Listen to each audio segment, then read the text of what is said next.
fiscal do BID e vou atuar como moderadora, junto com minha colega Mônica Caligiuri, a quem convido para se apresentar brevemente.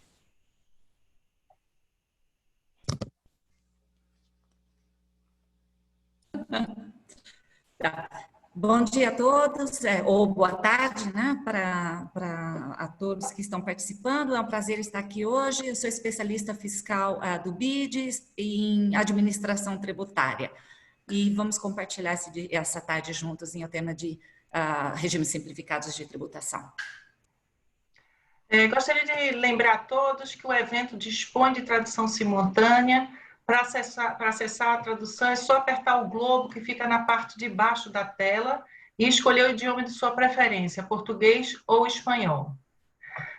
Convido para as falas de abertura o senhor Morgan Doyle, representante do BID no Brasil, o senhor Jorge Santoro, representando o presidente do Comitê dos Secretários de Fazenda dos Estados Brasileiros, o CONCEFAZ, e Frederico Faber Soara, subsecretário de Arrecadação da Receita Federal do Brasil. Morgan. Muito obrigado, Cristina.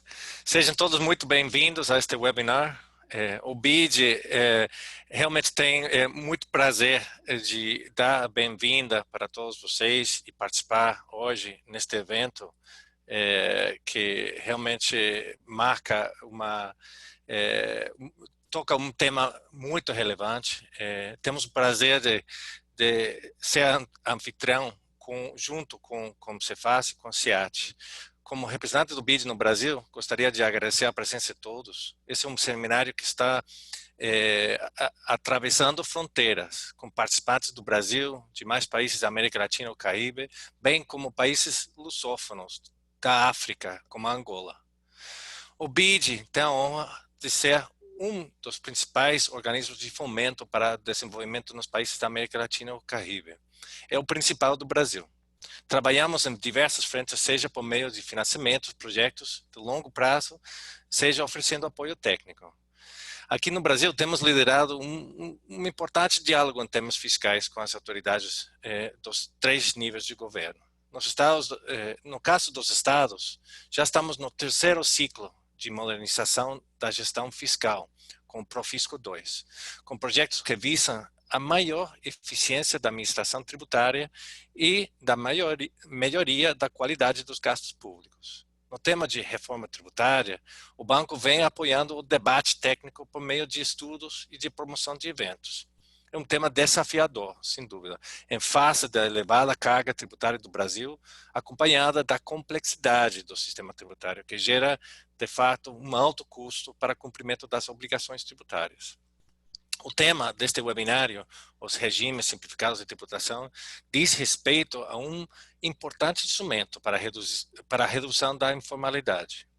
Além disso, ele vai ajudar a promover a simplificação do cumprimento tributário, aumentando a eficiência do mercado e estimulando a inovação, especialmente considerando os desafios do período pós-Covid. Desde já agradecemos ao Rafael Fonteles, presidente do CONCEFAZ, e ao Márcio Verdi, secretário executivo da CIAT, pela parceria na organização desse evento. Também agradecemos à Receita Federal do Brasil, na pessoa de Frederico Soara, pelo apoio constante e pela disponibilidade de estarem aqui hoje. É uma honra para nós também ter os especialistas de países como México, Argentina, Espanha conosco, bem como de Alagoas. Estamos muito felizes de poder reunir esse grupo de especialistas para apresentar as experiências de seus países e estados, mostrando os desafios para o seu aperfeiçoamento. Muito obrigado a todos por nos acompanharem. Esperamos que as experiências que serão apresentadas hoje sejam inspiradoras. Passo a palavra à nossa especialista fiscal, Cristina McDowell. Cristina. Obrigada, Morgan. Passo agora a palavra para o Jorge Santoro, representando o presidente do CONCEFAZ. Boa tarde a todos. Uma satisfação poder estar aqui nesse evento, participando com vocês. Um evento feito em parceria com o BID e com o CIAT e com a Receita Federal. Eu acho que é um evento que só pelas pessoas participantes, especialistas que estão aqui, todos, a maioria eu conheço, amigos fraternos, e sobre um tema tão relevante, num momento tão especial, que o Brasil está vivendo, que é um momento de um processo de reforma tributária no Congresso e que a tributação simplificada está lá. É um dos temas que vai ser abordado. Temos 2 PECs já em discussão no Congresso, na comissão especial. Hoje de manhã, a gente teve uma discussão, os secretários do Nordeste, com o relator e o presidente da Câmara, do Congresso, sobre o tema. É um tema relevante. A tributação simplificada entrou nesse tema. Há divergências de propostas em relação a isso. E um debate dessa magnitude, Cristina, Morgan, Mônica, Frederico e Márcio, acho que é fantástico por dar a possibilidade da gente trazer à luz a experiência de outros países, que eu acho que é muito importante a gente ver isso, a experiência do CIET, que é uma instituição tão importante para a divulgação das melhores práticas na área tributária, e o BID, é claro, que fomenta toda essa discussão e esse debate, e nós, Estados, estamos nesse processo de discussão federativa tão difícil, né? A Receita Federal tem participado, hoje está tendo uma reunião em paralelo a essa, com o secretário da Receita, discutindo os fundos de desenvolvimento regional, que é um tema polêmico nessa seara, e o Simples é um tema que é muito importante, porque a maioria das empresas do país são nesse regime. Aqui em Alagoas, só para um exemplo para vocês, nós estamos falando de 95% das empresas em Alagoas adotam esse regime.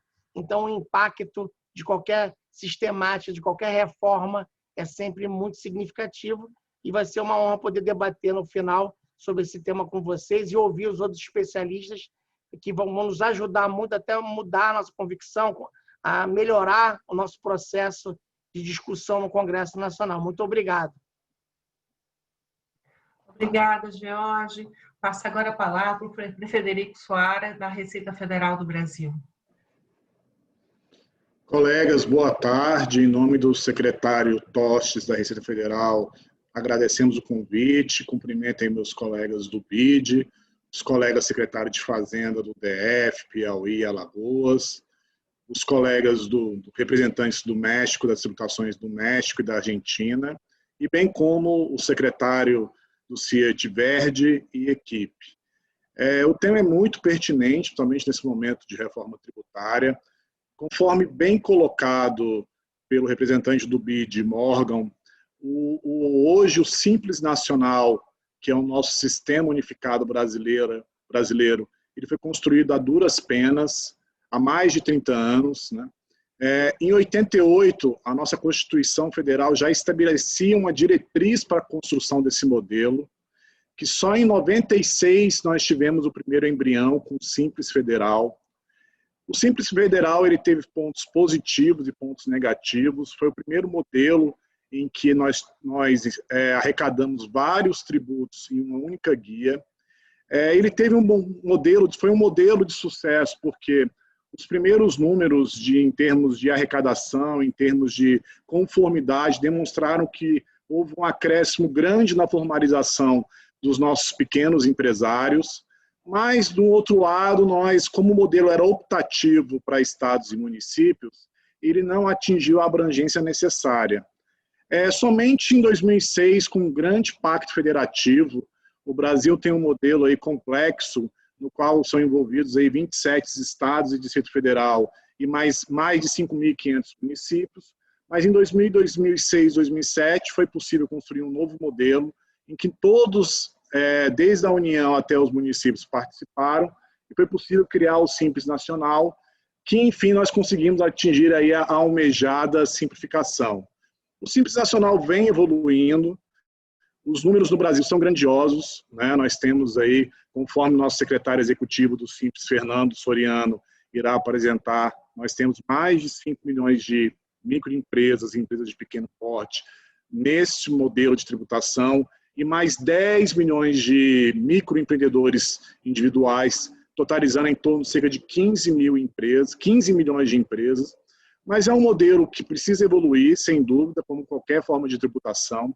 Nós temos os desafios aí da pós-pandemia, e bem como conciliar com a proposta atual de reforma tributária, para que simplificamos cada vez mais a vida do nosso contribuinte. Agradeço o convite e repasso a palavra aí para a Cristina, para o bom andamento aí do webinar. Obrigado. Obrigada, Frederico. Agora que a gente vai dar início ao seminário, ao webinar, eu queria explicar como é que vai ocorrer. Nós vamos ter, inicialmente, 5 apresentações gerais. A primeira, do CIAT, que vai dar um painel sobre as melhores práticas e princípios básicos desse tipo de tributação. Depois vem a Receita Federal do Brasil, apresentando o Simples Nacional do Brasil. Vai ter depois a experiência do México, a Argentina e, por fim, o regime simplificado da Espanha.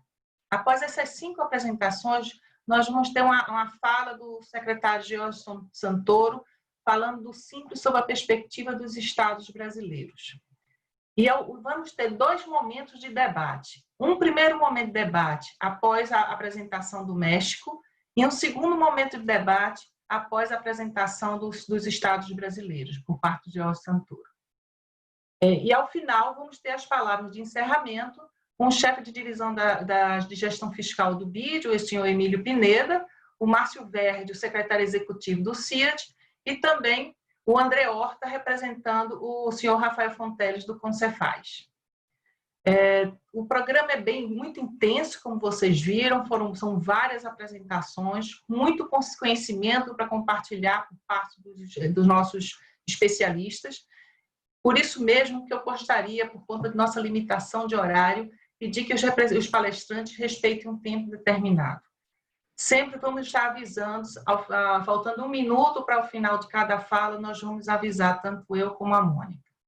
Com relação ao debate, além desses 2 momentos de debate ao longo do webinar, nós temos abaixo da tela um botão do Q&A e vocês podem enviar também as suas perguntas.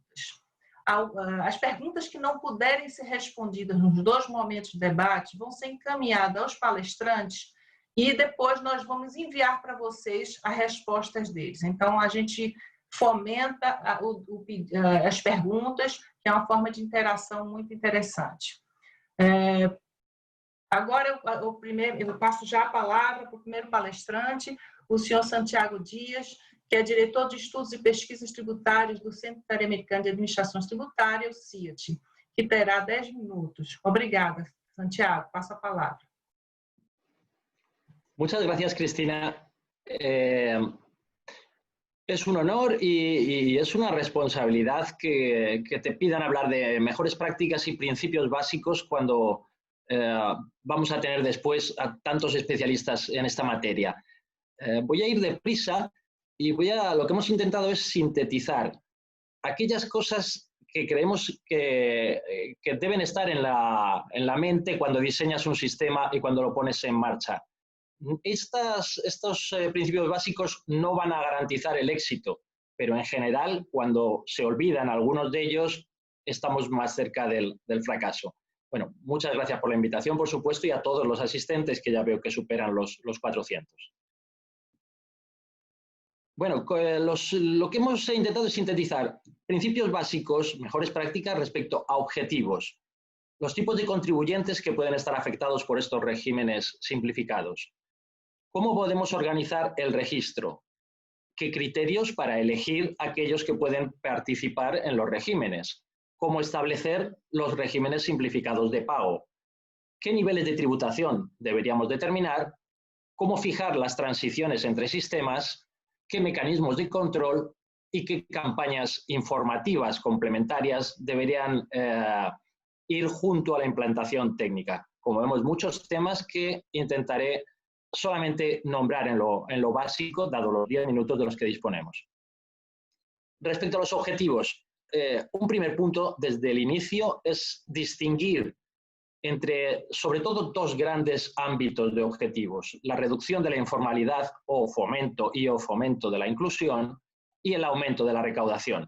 Los indicadores para conseguirlo y los medios también que tendríamos que tener en cuenta, las herramientas, son totalmente diferentes y van a condicionar tanto la visión pública del éxito o fracaso como la orientación final del programa. Además, en cuanto a los objetivos, los clásicos de la administración tributaria deberían complementarse, enfatizando otros ámbitos como son los de la mejora de las capacidades de actuación de los individuos y empresas y la reducción de los costes de cumplimiento, que estoy seguro que saldrán a continuación en varias de las presentaciones. ¿A qué contribuyentes van a afectar estos regímenes especiales?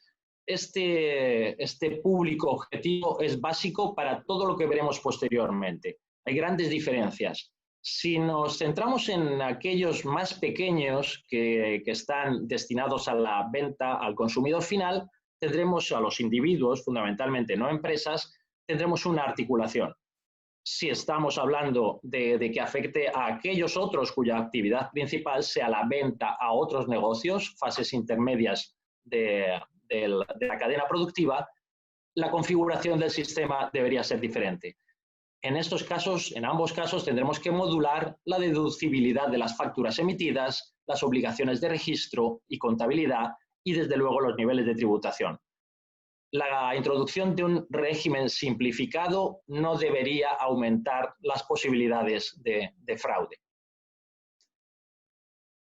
Esto es básico, sobre todo teniendo en cuenta el objetivo que contábamos al principio de fomentar la regularización, de reducir la informalidad. Y dado que estamos hablando de un público objetivo con especiales dificultades para utilizar los sistemas clásicos de direcciones físicas de comunicación tradicional, deberíamos intentar superarlo gracias a las nuevas tecnologías, con buzones electrónicos, con registros a través de correos, incluso con la tecnología celular. Los criterios de elegibilidad para ver quién puede participar en cada uno de los regímenes. Estos deberían contemplar las posibilidades de fraude y nuestras capacidades de monitorización. Deberíamos tener en cuenta, por ejemplo, si estamos hablando de aquellos negocios que venden al consumidor final o a las fases intermedias, o tener en cuenta la conformación legal, si son con forma societaria o empresarios individuales quienes pueden participar. Y muchos otros aspectos, como prevenir la segmentación de negocios previos para poder entrar en los sistemas de tributación reducida, o ver si hay una continuidad de negocio cuando hay plazos para poder participar en estos regímenes simplificados. El sexto de los puntos en cuanto a estas mejores prácticas, principios básicos, se refiere a cómo determinar la estimación de los pagos. Claramente buscamos que sea distinta del régimen general. En este ámbito hay dos grandes posibilidades: regímenes tributarios de cuota fija, independientes de la venta o los beneficios, más orientados a individuos, no a empresas, que se dedican a la venta final, cuyas rentas son básicamente de subsistencia, que el control es difícil por parte de la administración, y en casos en los que las facturas, desde luego, generalmente no deberían ser deducibles, y en los sistemas que tienen un objetivo básicamente no recaudatorio. Los regímenes de tributación sobre ventas, porcentajes sobre las ventas realizadas, se orientan más a negocios de tamaño intermedio, con obligaciones de mantenimiento de libros e información contable, si bien de tipo simplificado. Además, es fundamental determinar los niveles y umbrales de tributación, y estos deben diseñarse a medida para las características específicas de cada país y actualizarse regularmente.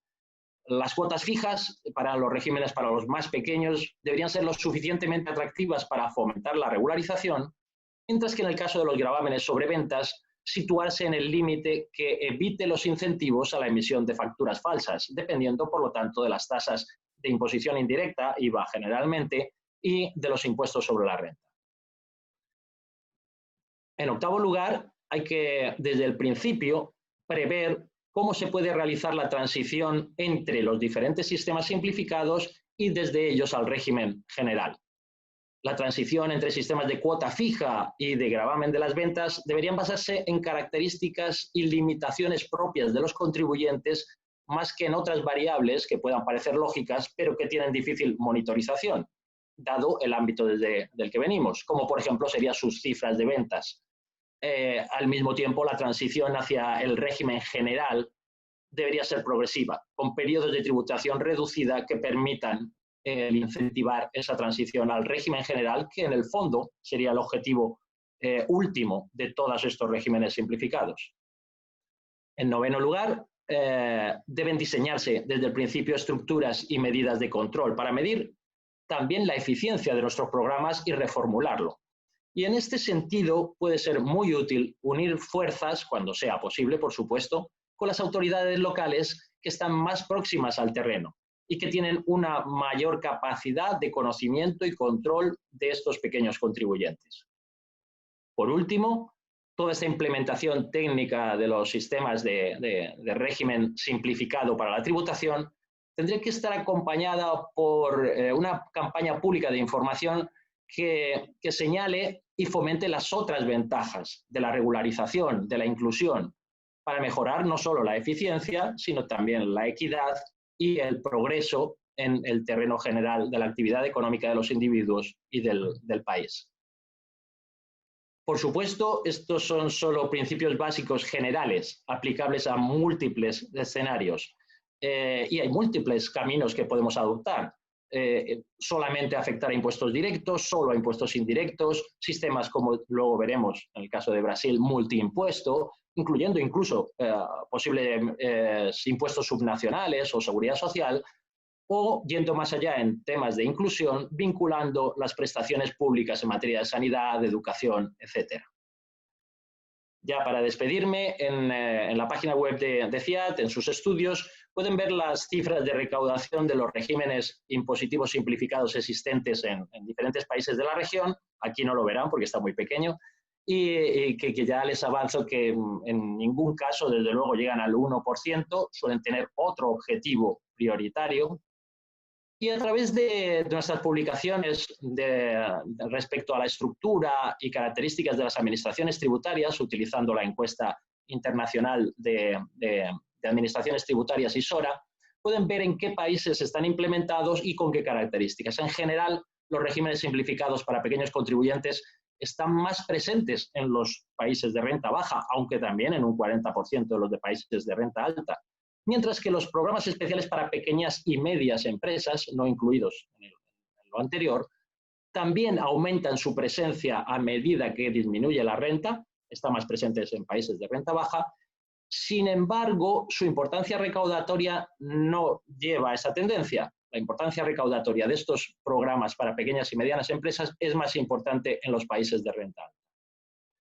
Todo el detalle por países de todos los miembros de CIAT la pueden consultar en estas publicaciones y están a su disposición.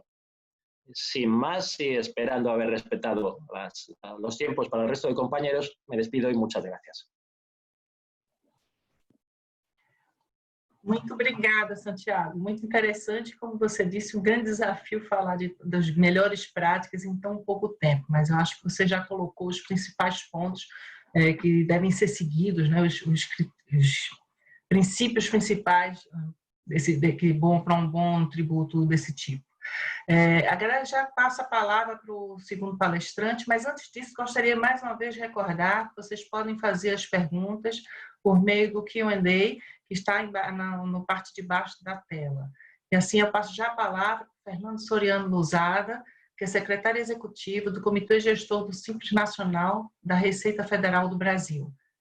Fernando, com você.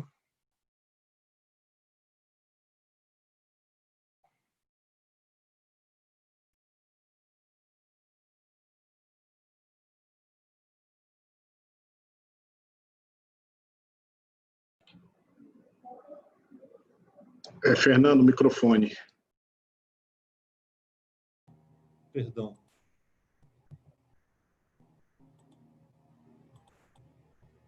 Está aberto. Está escutando? Agora escutamos. Ué, mas eu não... Bom, vamos lá, né? Então, vamos continuando. Ou recomeçando, né? Meu nome é Fernando, trabalho na Secretaria Executiva do Comitê Gestor do Simples Nacional. É o órgão responsável pela regulamentação do regime simplificado no Brasil, né? Vamos passar aqui, então. No Brasil, o nome do regime simplificado é Simples Nacional, né? Que é o regime especial unificado de arrecadação de tributos e contribuições das micro e pequenas empresas. Esse Simples Nacional ele está previsto na Constituição Federal a partir da Emenda Constitucional 42, de 2003. E ele foi efetivamente instituído em 2006 por uma lei complementar que é uma lei de quórum qualificado, por envolver interesses federais, estaduais e municipais, né? Então, nesse regime, existe a unificação dos tributos federais, estaduais e municipais, e é uma continuidade do regime anterior, simplificado também, que era o Simples Federal, que ele só era obrigatório para os tributos federais, era optativo para os tributos estaduais e municipais. Certo? Então, o Simples Nacional no Brasil, né, é um regime opcional, né? As micro e pequenas empresas não são obrigadas a optar por ele, né? É previsto para atividades e situações não vedadas. Então, tem uma série de vedações e atividades que não podem ingressar no sistema, e se a empresa não tiver nenhuma dessas situações, ela pode optar, né?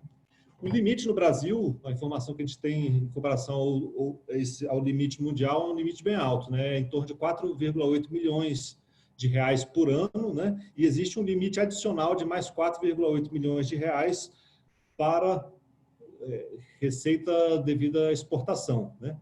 Esse limite, então, fica em torno de $1 milhão, né? Fazendo uma divisão aí por R$5 o dólar, né? Para ter uma comparação para os colegas, né? E a regulamentação desse regime é feita por um comitê gestor nacional com participação de representantes da União, dos estados e dos municípios para a manutenção do Pacto Federativo. Tá? O Simples Nacional ele unifica a arrecadação de 8 tributos, sendo 6 deles federais, um estadual, que é o ICMS, e um tributo municipal, que é o ISS. São os principais tributos em termos de valor, né? O regime que estávamos falando, ele é para as micro e pequenas empresas, com esse limite de aproximadamente $1 milhão. Existe dentro desse regime do Simples Nacional vamos dizer, um sub-regime, né, que é o meio microempresário individual, que ele começou a partir de 2009, que ele tem uma função mais de inclusão previdenciária e social, né? Ele tem um limite máximo anual de receita de R$81 mil, ou seja, é bem mais baixo, né? E a tributação para o microempreendedor individual ele é feita em valores fixos mensais, independentemente da receita bruta. Não importa qual o valor da receita bruta, ele paga o valor fixo. São valores bem baixos, né? São valores de R$50 por mês, aproximadamente $10. É o que uma empresa dessa paga por mês de tributos, né? Resumindo, né, eu coloquei aqui o endereço da página do Simples Nacional na internet, que é importante para quem quiser obter mais informações. Nós temos um site bem completo, com todas as informações, atos, leis, estatísticas, né? E resumindo, né, o regime simplificado no Brasil, né, o Simples Nacional, temos 2 tipos que fazem parte do Simples Nacional, o MEI e as micro e pequenas empresas. O MEI é o empreendedor individual, as micro e pequenas empresas são empresas, né? Limite de receita bruta no MEI é 81 mil, para as micro e pequenas empresas, R$4,8 milhões, podendo chegar até 9,6 milhões em caso de exportação. Os tributos no MEI são em valores fixos mensais e nas micro e pequenas empresas é proporcional à receita bruta auferida. A declaração, né, a declaração de informações para o MEI ela é mais simplificada e anual, para as micro e pequenas empresas é uma declaração mensal.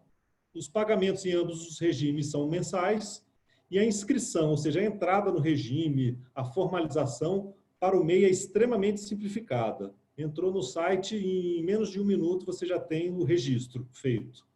Para as micro e pequenas empresas, que está se evoluindo muito nesse registro, é um processo normal das demais empresas, que também é um processo que está evoluindo bastante, né? Em 2020, um ano totalmente atípico em função da Covid-19, né? Então foram tomadas diversas providências para que as empresas do regime pudessem ultrapassar esse momento delicado, né?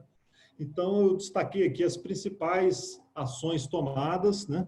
Que foram ações tomadas pelo comitê gestor que eu mencionei. Não foi necessário alterações em lei para que essas ações fossem tomadas, né? Então, As contribuições mensais dos tributos dos meses de março, abril e maio foram prorrogados por 3 a 6 meses. Né? As declarações que venciam nesse período foram prorrogadas por 2 a 3 meses. Valores de parcelamentos também foram prorrogados. Quando a empresa nova nasce, ela tinha 60 dias para optar pelo regime simplificado. Esse prazo, em 2020, foi ampliado para até 180 dias. E aqui embaixo está repetido a prorrogação do vencimento dos parcelamentos. As ações foram essas. Tá? Falar assim, para ter uma ideia da quantidade de contribuintes, né? Já foi falado na abertura pelo subsecretário Frederico, né? Nós temos 15 milhões de contribuintes no regime simplificado, sendo que são aproximadamente 10 milhões do MEI e 5 milhões das micro e pequenas empresas, né? Esse número, principalmente, esse número das micro e pequenas empresas vem se mantendo estável durante os últimos anos, mas o MEI está crescendo numa velocidade bastante alta, né? Só em 2020 temos 1.200.000 novos microempreendedores individuais, né? Isso aqui é um panorama da arrecadação do regime, né, de valores arrecadados, né, no ano de 2019 e 2020. Né, nós chegamos a um pico de arrecadação em janeiro de 2020 acima de 10 bilhões, ou seja, 2 bilhões de dólares, né? E tivemos uma queda grande desses valores, né, em função da Covid-19 e em função das medidas de prorrogação do vencimento das contribuições, né? Então, nós tivemos uma queda significativa nos meses de abril, maio e junho, e no mês de julho essa arrecadação voltou ao patamar de janeiro, mas a gente ainda tem que aguardar mais alguns meses para saber qual foi o impacto da arrecadação efetiva no Simples Nacional. Isso aqui é um detalhamento desses valores por mês, né? Não vale a pena a gente estar comentando aqui. E nós estamos entrando agora nas ações do pós-Covid-19, né? Apesar de ainda estarmos enfrentando a pandemia, né? Então, nós estamos trabalhando no aperfeiçoamento contínuo do regime, né? Com novas ações de regulamentação. Estamos também trabalhando na recuperação dos valores arrecadados para tentar manter a arrecadação do Simples Nacional. Nós temos uma lei complementar nova que instituiu transação, ou seja, negociação de valores devidos pelas empresas, né? Isso é novidade no Simples Nacional, é uma lei agora do mês passado. Estamos trabalhando na regulamentação e teremos também os desafios da reforma tributária e os seus impactos no Simples Nacional, que ainda não são conhecidos. Bom, resumidamente, passei algumas informações sobre o regime tributário no Brasil, simplificado, e estou à disposição para perguntas que eventualmente cheguem. Agradeço, e eram essas informações que eu tinha passado.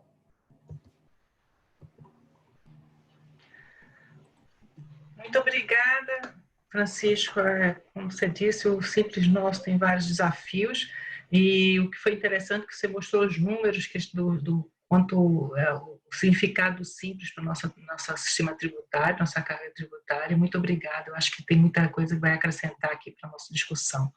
Vamos ouvir agora a experiência do México, com o senhor Francisco Arias, que é o titular da Unidade de Política de Ingressos Tributários da Secretaria de Fazenda e Crédito Público do México. Francisco, a palavra está com você.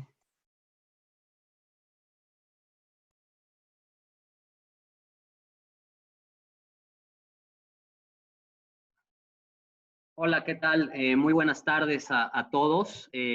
Antes que nada, muchísimas gracias al Banco Interamericano de Desarrollo, a los secretarios de Hacienda de Estados y Distrito Federal de Brasil, y por supuesto al Centro Interamericano de Administración Tributaria por la invitación y por poder compartir con ustedes un poco una descripción y algunas reflexiones sobre el régimen tributario que tenemos en México para las pequeñas y medianas empresas.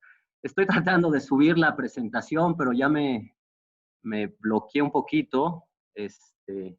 Déjenme ver si me dan un minuto. Ay. Claro. Francisco, se você tiver precisar de alguma ajuda, nos avisa. Mas eu acho que já está. Ya, creo que ya lo ven. Vemos a sua tela, agora já está com a apresentação. Se você puder colocar no modo de apresentação, fica mais fácil. Sí, perfecto. ¿Ya? Sí. ¿Ya la ven? Sí, perfecto. sí, sí. Perfecto. Bueno, en México, nuestro régimen tributario para las pymes se llama régimen de incorporación fiscal. Un poquito le llamamos el RIF por sus siglas. Entró en vigor en el enero del 2014. Es un régimen en el cual las pequeñas y medianas empresas, las personas físicas con actividad empresarial, en particular, son las que pueden optar por este régimen. Tienen un umbral de 2 millones de pesos.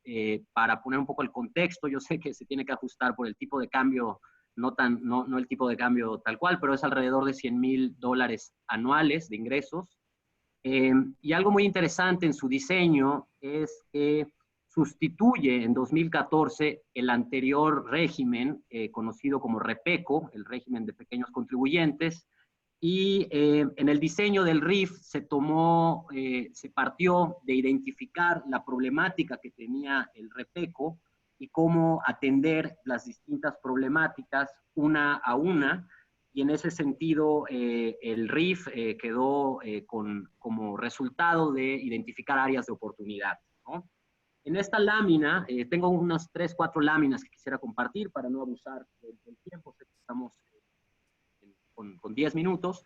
En esta lámina un poco lo que hace es comparar cuáles son las características del lado derecho del anterior régimen y del lado izquierdo qué medidas se tomó para atender la problemática, ¿no? Una primera, y que creo que era un problema mayúsculo, era que no podían emitir facturas, comprobantes fiscales, estas pequeñas empresas. Ello generaba todos los problemas que se pueden dar en romper la cadena de comprobación fiscal. Muchas empresas grandes incluso se acercaban a estas pequeñas empresas y al no tener comprobantes fiscales, pues era un espacio para prácticas de elusión y de evasión fiscal. Entonces, en el RIF se establece la obligación de establecer, de que tengan que emitir el certificado digital del comprobante fiscal, ¿no? Esa es una primera área de oportunidad, una ventana de abusos que se cierra. Otra problemática que se le veía al régimen anterior era que no estaba descentralizado en el sentido de que lo administraban los distintos estados que componen el país.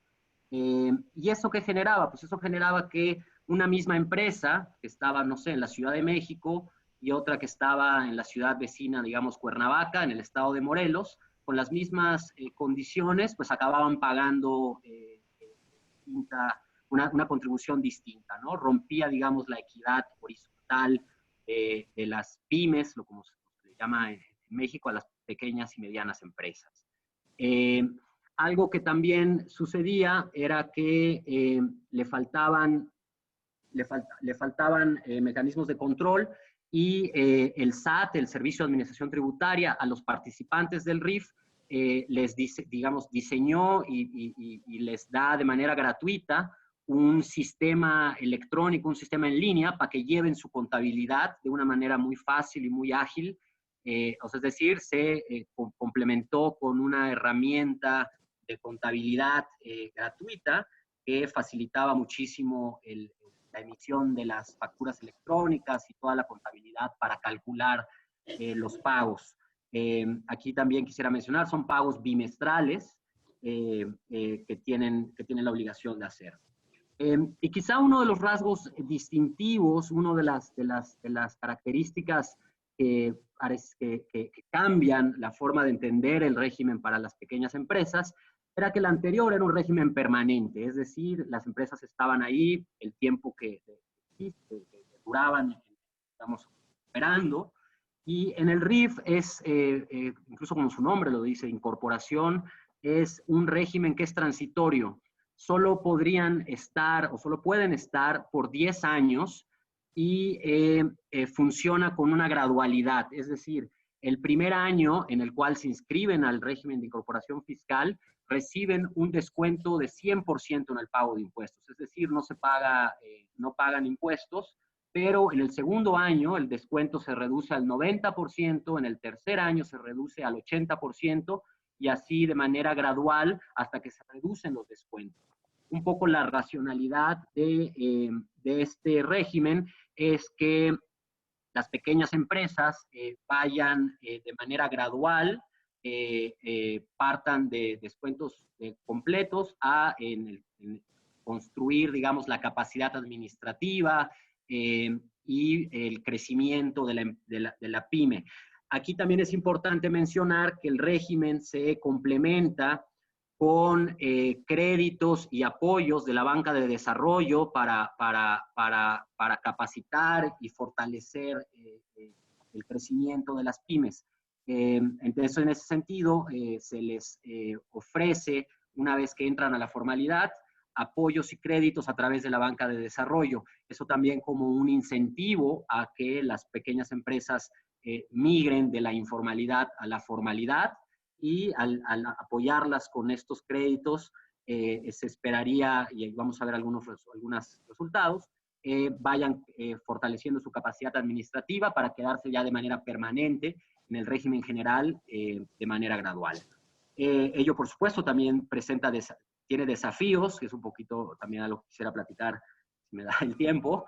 Y finalmente, el régimen anterior pues, estaba caracterizado por altísimas tasas de evasión, y aquí en este régimen, pues la gradualidad en los descuentos, pues un poco atiende esta problemática. Tal vez en esta segunda lámina, un poco menciona de nuevo lo que decía, que son pagos bimestrales definitivos. Se fortalece la formalidad al obligarlos a emitir los certificados fiscales digitales. Y este cuadro, pues un poco ejemplifica lo que mencioné hace unos minutos. Los descuentos van desapareciendo, se van desvaneciendo a lo largo de los años en los que la empresa participa. También algo muy importante es las cuotas a la seguridad social. Como saben, en México, el Instituto Mexicano de Seguridad Social, que provee de toda la red de seguridad social, de salud, se pagan unas cuotas para las personas inscritas, y los contribuyentes en el RIF, las pequeñas y medianas empresas que optan por participar en el RIF, tienen descuentos para inscribirse ellos cuando son cuentapropistas y sus familiares, o el número de empleados que puedan tener. Entonces eso también es un apoyo y un incentivo a incorporarse al régimen. Voy a poner un par de láminas que vemos un poquito cómo ha aumentado el padrón en el primer año, en el 2014, versus el primer año, el 2013, y con información anual hasta el cierre de 2019.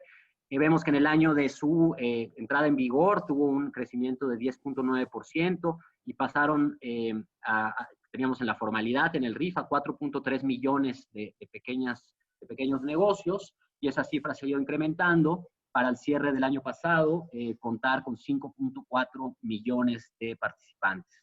En el lado derecho de la lámina vemos un poco el crecimiento por umbrales de ingreso, y vemos que va creciendo conforme aumenta el nivel de ingreso, de 4.9% a tasa media anual de crecimiento para los ingresos las más pequeñas, y de 18% las mayores, las que están pegadas al umbral de participación. Y bueno, quizá una lámina que nos dice un poquito cómo ha venido evolucionando la informalidad, que como todos sabemos, es uno de los problemas estructurales, uno de los problemas que tiene México y que comparte con muchos países de la región en América Latina.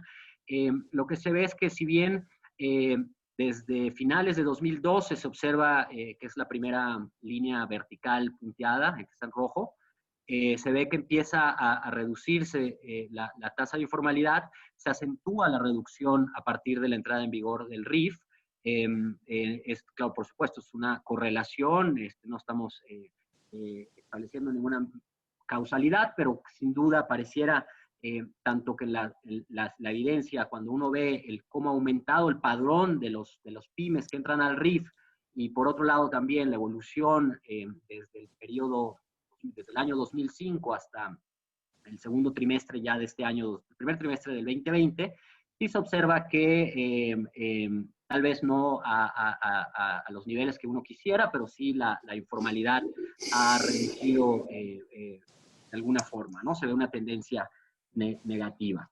Creo que por fines de tiempo, creo que esto, por supuesto que estamos dispuestos y vamos a responder todas las preguntas.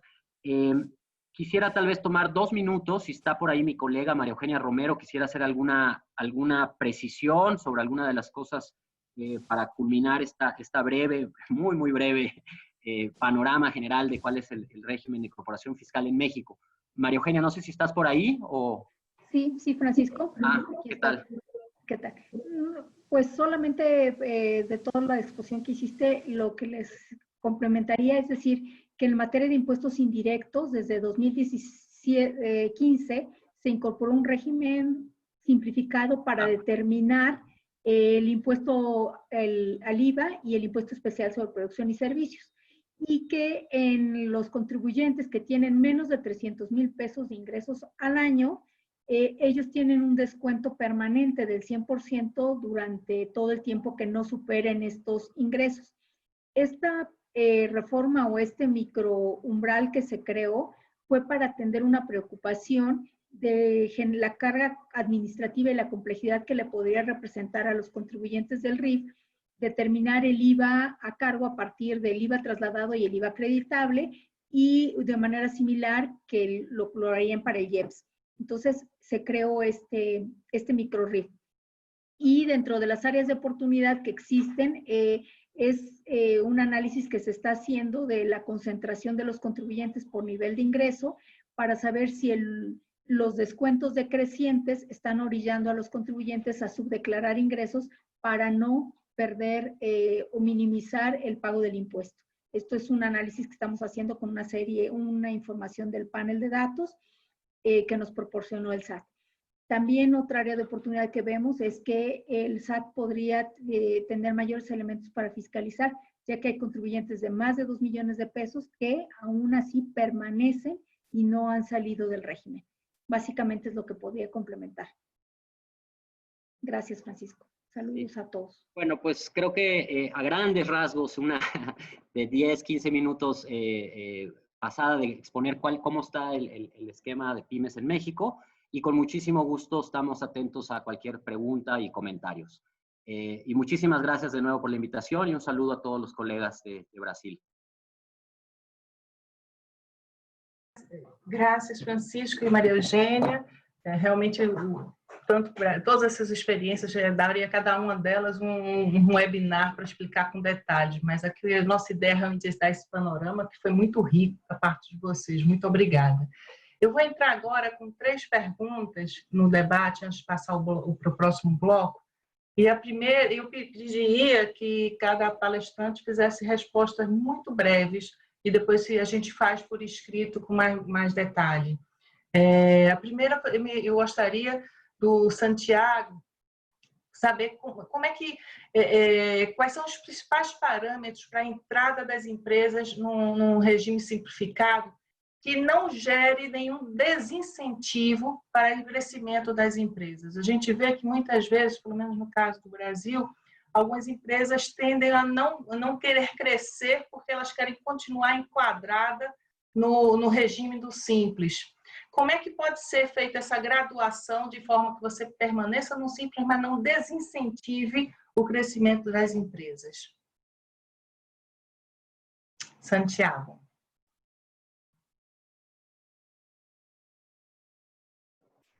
Sí, este problema va a existir. Es inevitable, es consustancial a la existencia de una tributación reducida en un régimen simplificado.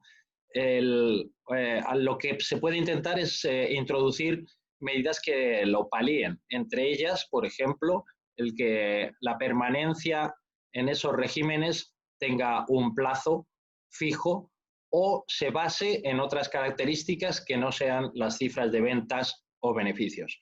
Pero por su propia naturaleza este problema va a existir cuando pones un régimen alternativo voluntario, por supuesto, de régimen de tributación simplificada. Graças pela resposta e pelo tempo usado pela resposta, Santiago. Eu queria, então, agora, uma pergunta surgiu para o Francisco, do Brasil, dizendo o seguinte, que o Simples representa um desafio para a fiscalização tributária dos estados, sendo um segmento onde a sonegação é muito alta. E qual é a sua visão sobre o tema e como eventualmente tratar essa questão durante o debate sobre a reforma tributária que está em debate? Você falou Francisco, é Fernando, seria isso? Desculpa, Fernando. Tá, assim, eu creio que isso não é, eu não sou a melhor pessoa para responder essa pergunta. Não sei se o secretário estadual que está presente aqui poderia até, porque assim, eu entendi a pergunta como um foco na sonegação estadual, né? E o foco é estadual, mas a ideia da pergunta aqui, se na reforma tributária está sendo pensado algo sobre isso. Por isso que eu até também passei a pergunta para ele, porque ele está participando, como ele disse na introdução, né, das discussões na reforma tributária. Eu realmente não estou participando. George. Se me permite... Talvez também... A reforma tributária, neste momento, ela não está contemplando o Simples Nacional. Então, foi uma estratégia para que ela saia mais rápido. O Simples Nacional ele não vai ser discutido no momento, mas a proposta, porque o Simples Nacional há um certo entendimento que, para o cidadão, ele já é um regime que simplificou bastante. Claro que pode melhorar, principalmente com as experiências, mas aí, em relação aos demais, o outro regime dos maiores, vamos dizer assim, a proposta é simplificar para que aquela empresa que hoje esteja no Simples Nacional, ela possa crescer e migrar para um outro regime mais simples, que é o hoje brasileiro, né? Então, essa é a proposta, mas nesse momento a gente não está tratando isso da reforma tributária. Cristina, os estados fizeram uma proposta que está no Congresso. Nessa proposta, a gente cria uma opção, né, para os contribuintes do Simples Nacional, que seria a apuração da parte estadual e que hoje é estadual e municipal por fora do regime do Simples.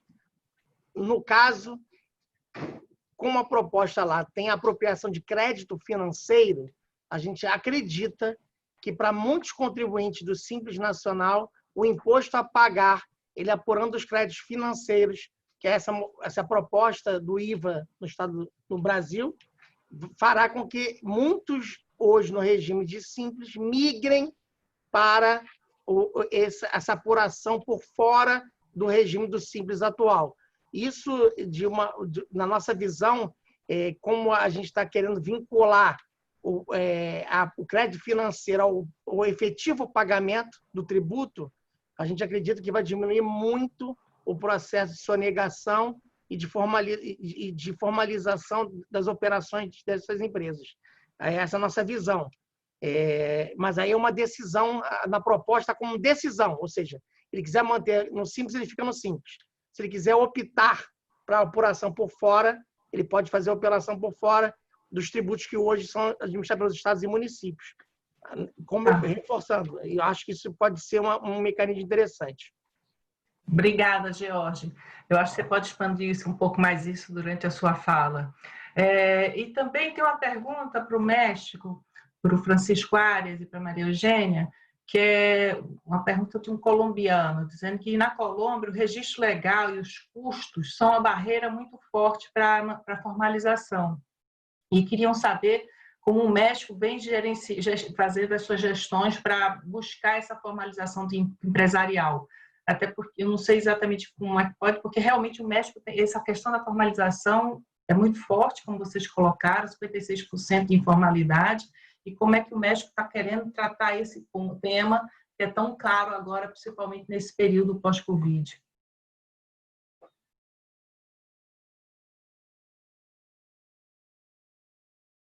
Francisco y María Eugenia.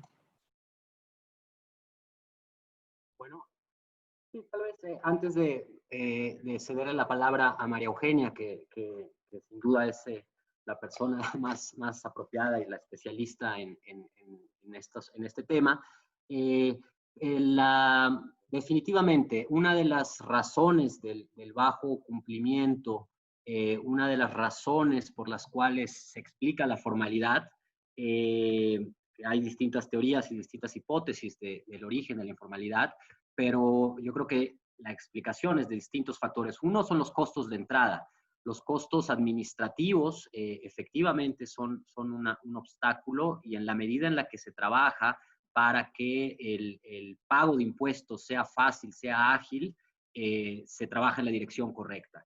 En este sentido, en el Servicio de Administración Tributaria, en términos de política administrativa, se han hecho avances, y creo que uno muy importante es este sistema que se da de manera gratuita en línea para hacer mucho más ágil la contabilidad y automáticamente hacer los pagos de los impuestos correspondientes. O sea, es decir, las herramientas tecnológicas se han aprovechado al máximo en el Servicio de Administración Tributaria para que esta parte, que es el costo administrativo de cumplir, vaya venciendo.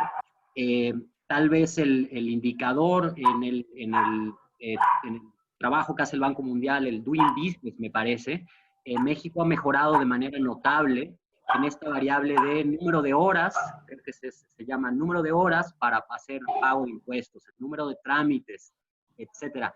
Ese indicador sí ha mejorado de manera consistente desde el 2014 a la fecha, y eso es un área de la competencia del SAT, y creo que en ese sentido sí se ha avanzado, y reconocemos que es un problema y es un desafío continuar en esa dirección. Yo la dejaría ahí, no sé si María Eugenia tiene algo que complementar. A gente está com tempo muito corrido, a gente já está um pouco atrasado, então se Maria Eugênia, se puder ser muito breve, ou então a gente passaria já para a próxima parte. Então, eu agradeço tanto a María Eugenia. Gracias. Sí, con gusto. Solo les comentaría que uno de los costos que también se reducen en el RIS es el costo de la seguridad social, lo cual también es muy importante para lograr la incorporación de estos contribuyentes, básicamente. Graças, Maria Eugênia. A gente acabou agora o primeiro bloco. Eu passo agora a palavra para a minha colega Mônica Caligiuri, que vai dar continuidade à moderação. Antes disso, eu queria só lembrar que as apresentações, a gente está pedindo aos palestrantes a autorização para se colocar disponível no site do evento. Então, essa é a proposta. Mônica? Obrigada, Cristina. Boa tarde a todos. É um prazer estar aqui com vocês, e vamos dar então início ao segundo bloco. Para esse segundo bloco, vamos começar com a experiência da Argentina. Não? E quem vai fazer a apresentação é o professor Dario Gonçalves, que é assessor maior na Administração Federal de Ingressos Públicos da Argentina. E um tema bastante interessante, não para mencionar, é que ele foi idealizador do monotributo na Argentina. Então, Dario, por favor, você pode começar, pode abrir o teu microfone, Dario, que está fechado. ¿Ya está abierto? Ok, obrigada. Bueno, en primer lugar, agradecer a los auspiciantes de este seminario, BID, CIAD, Secretaría de Estado de Brasil y Receita Federal, ¿no? Bueno, el origen, ¿cuál fue? En el año 1998 nos planteamos en la FIP cuál era la estrategia o la mejor estrategia tributaria con respecto a los pequeños contribuyentes. Y como lo dijo muy bien Santiago Díaz, dos sistemas se pensaron desde el origen. El primer sistema tendía a el contribuyente individual, lo que es la persona humana. Tendríamos que hacer un régimen simplificado y luego habría que tomar medidas específicas con respecto a las micro, pequeñas y medianas empresas. Pasamos a la próxima diapositiva, el próximo Nosotros, en ese caso, ¿qué hicimos? Sujeto del monotributo eran las personas individuales y el objetivo era formalización e inclusión social.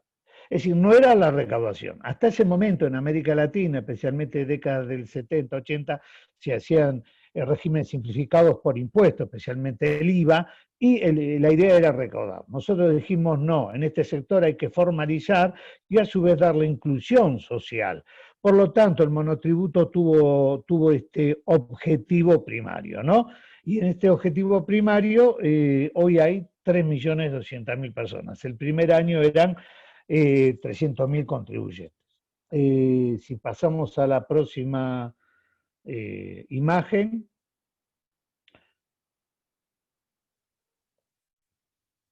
Con respecto al monotributo, entonces, nosotros, como les dije, formalización, inclusión social, con una importante disminución de la carga tributaria y de los recursos de la seguridad social con relación, obviamente, al régimen general, ¿no? Mediante el pago de una cuota fija, se sustituye el impuesto a la renta, el IVA, aportes de seguridad social y seguro de salud. El monotributo también acá fue pionero, no solo en aportes a la seguridad social, sino también al seguro de salud, ¿no? Para que esta inclusión social les diera un mínimo de contención a grandes sectores de la población de nuestro país. En la próxima imagen vamos a ver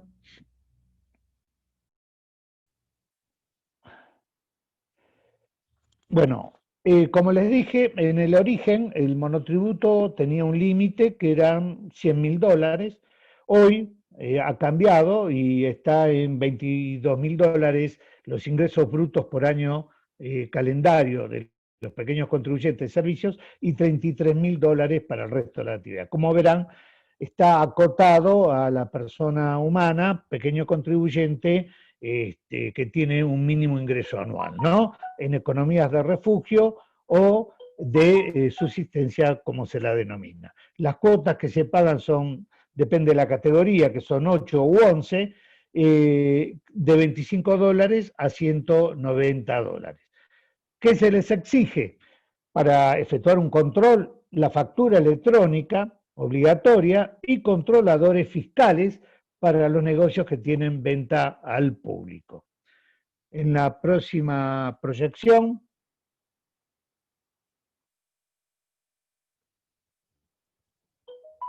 vamos a ver cuáles son los parámetros. Para evitar el enanismo fiscal, no se basa solo, una anterior, por favor, en la proyección, la anterior, no se basa solo en los ingresos brutos, porque ya del año 1952, en una convención de las Naciones Unidas en África, se determinaba que el ingreso bruto era justo la variable más fácil de evadir.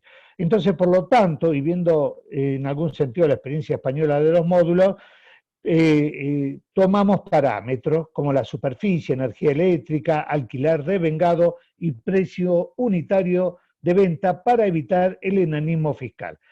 Estos parámetros sirven no solo para estar incluidos dentro del régimen, sino para la categorización de los contribuyentes. Ahora pasamos a la próxima diapositiva. Pasamos donde estamos viendo, entonces, primera estrategia clara, fue para el sujeto contribuyente individual, persona humana.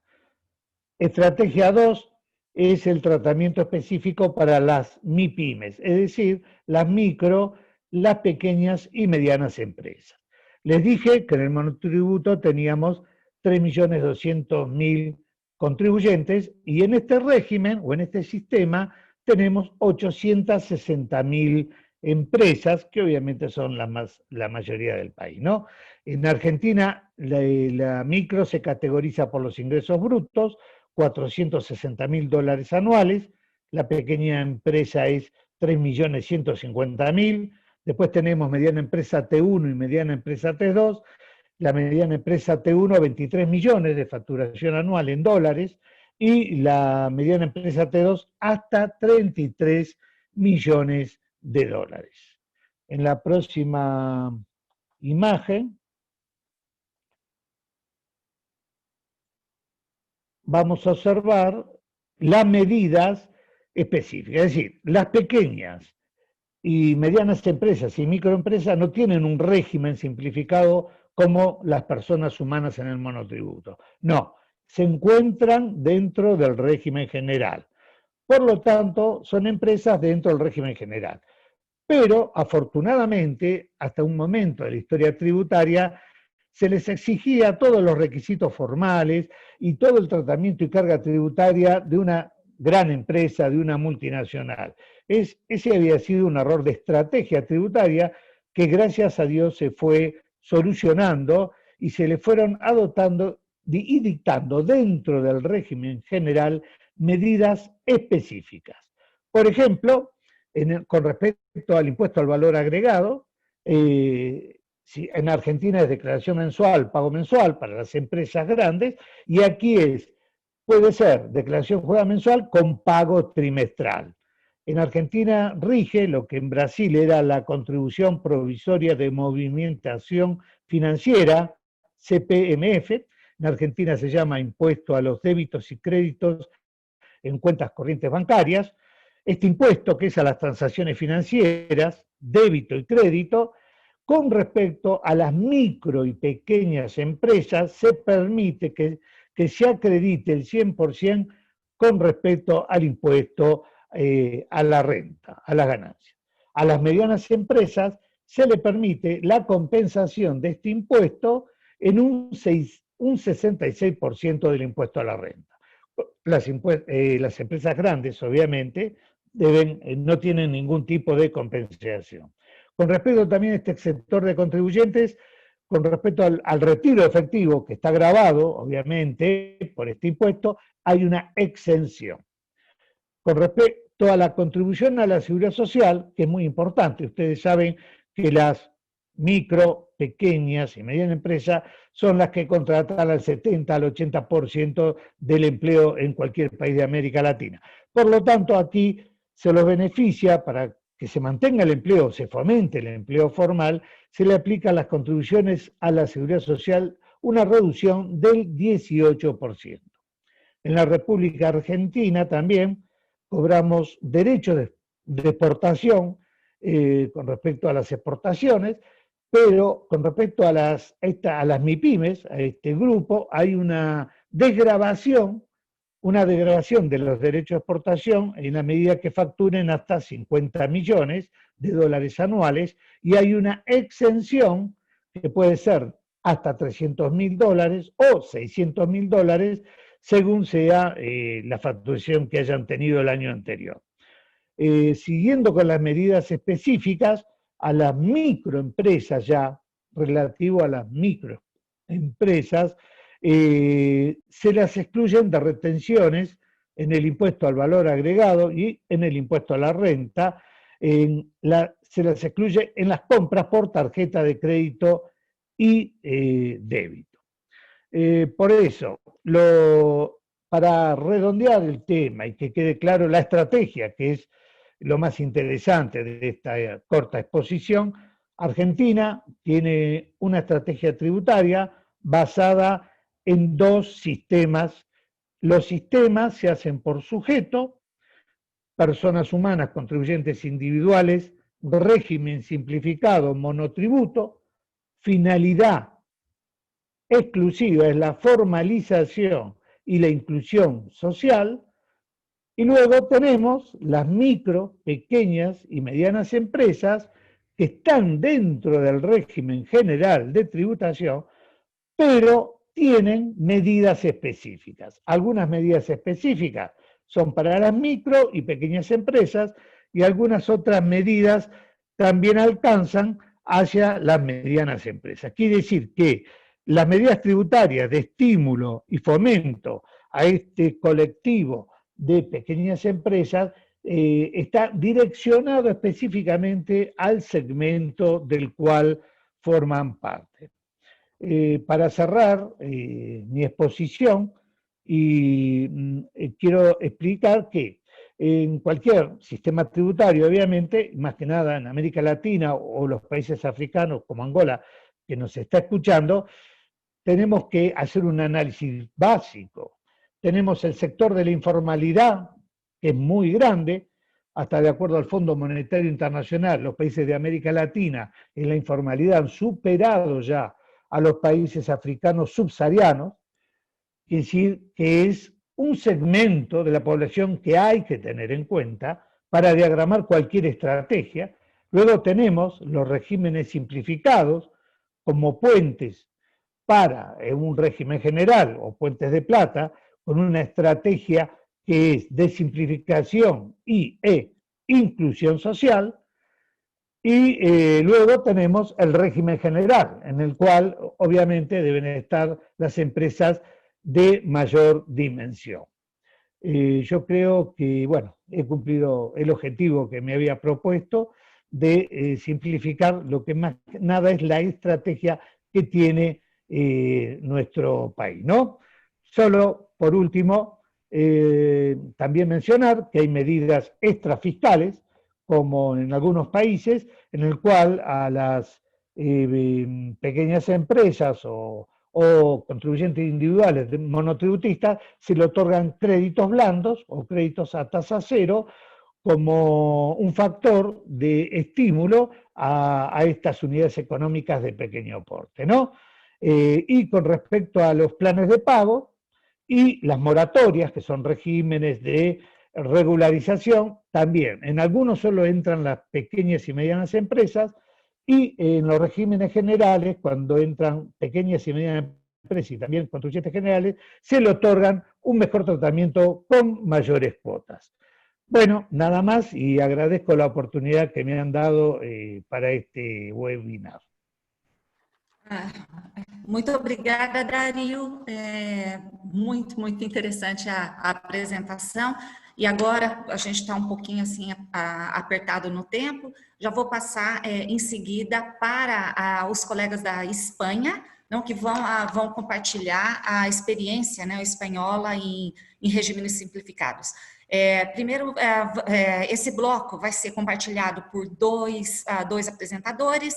O primeiro vai ser o senhor Alain Cuenca, que é diretor do Instituto de Estudos Fiscais do IEF, da Espanha, e logo em seguida já pode passar diretamente ao senhor Inácio Corral, que também é diretor da Escola de Fazenda Pública do IEF. Bom, passo a palavra então a vocês, por favor.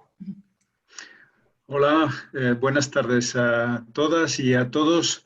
Yo simplemente quiero agradecer la invitación que han cursado al Instituto de Estudios Fiscales para participar, ¿no? Agradecer al Banco Interamericano de Desarrollo, al Comité Nacional de Secretarios de Hacienda y, por supuesto, a nuestros amigos del CIAT, pues que tengamos la oportunidad de explicar, como va a hacer ahora mismo Ignacio Corral, la experiencia española, ¿no? Y también felicitarles por tratar este tema, ¿no? Que es un tema, el régimen, el tratamiento fiscal de las pequeñas y medianas empresas, de las empresas individuales, para España también es un problema muy relevante. Más del 90% de nuestras empresas son pequeñas y medianas empresas, ¿no? Y tenemos, por supuesto, hemos conseguido reducir los niveles de informalidad, ¿no? No estamos en niveles tan altos, pero sí que tenemos problemas específicos con las pequeñas y medianas empresas. Así que, por no ocupar más tiempo, Ignacio Corral hará la presentación de la experiencia española. Muchísimas gracias. Muy buenas noches a todos. No sé si se me ve, pero bueno, creo que por lo menos se me escucha y está la presentación, así que bueno, vamos a empezar.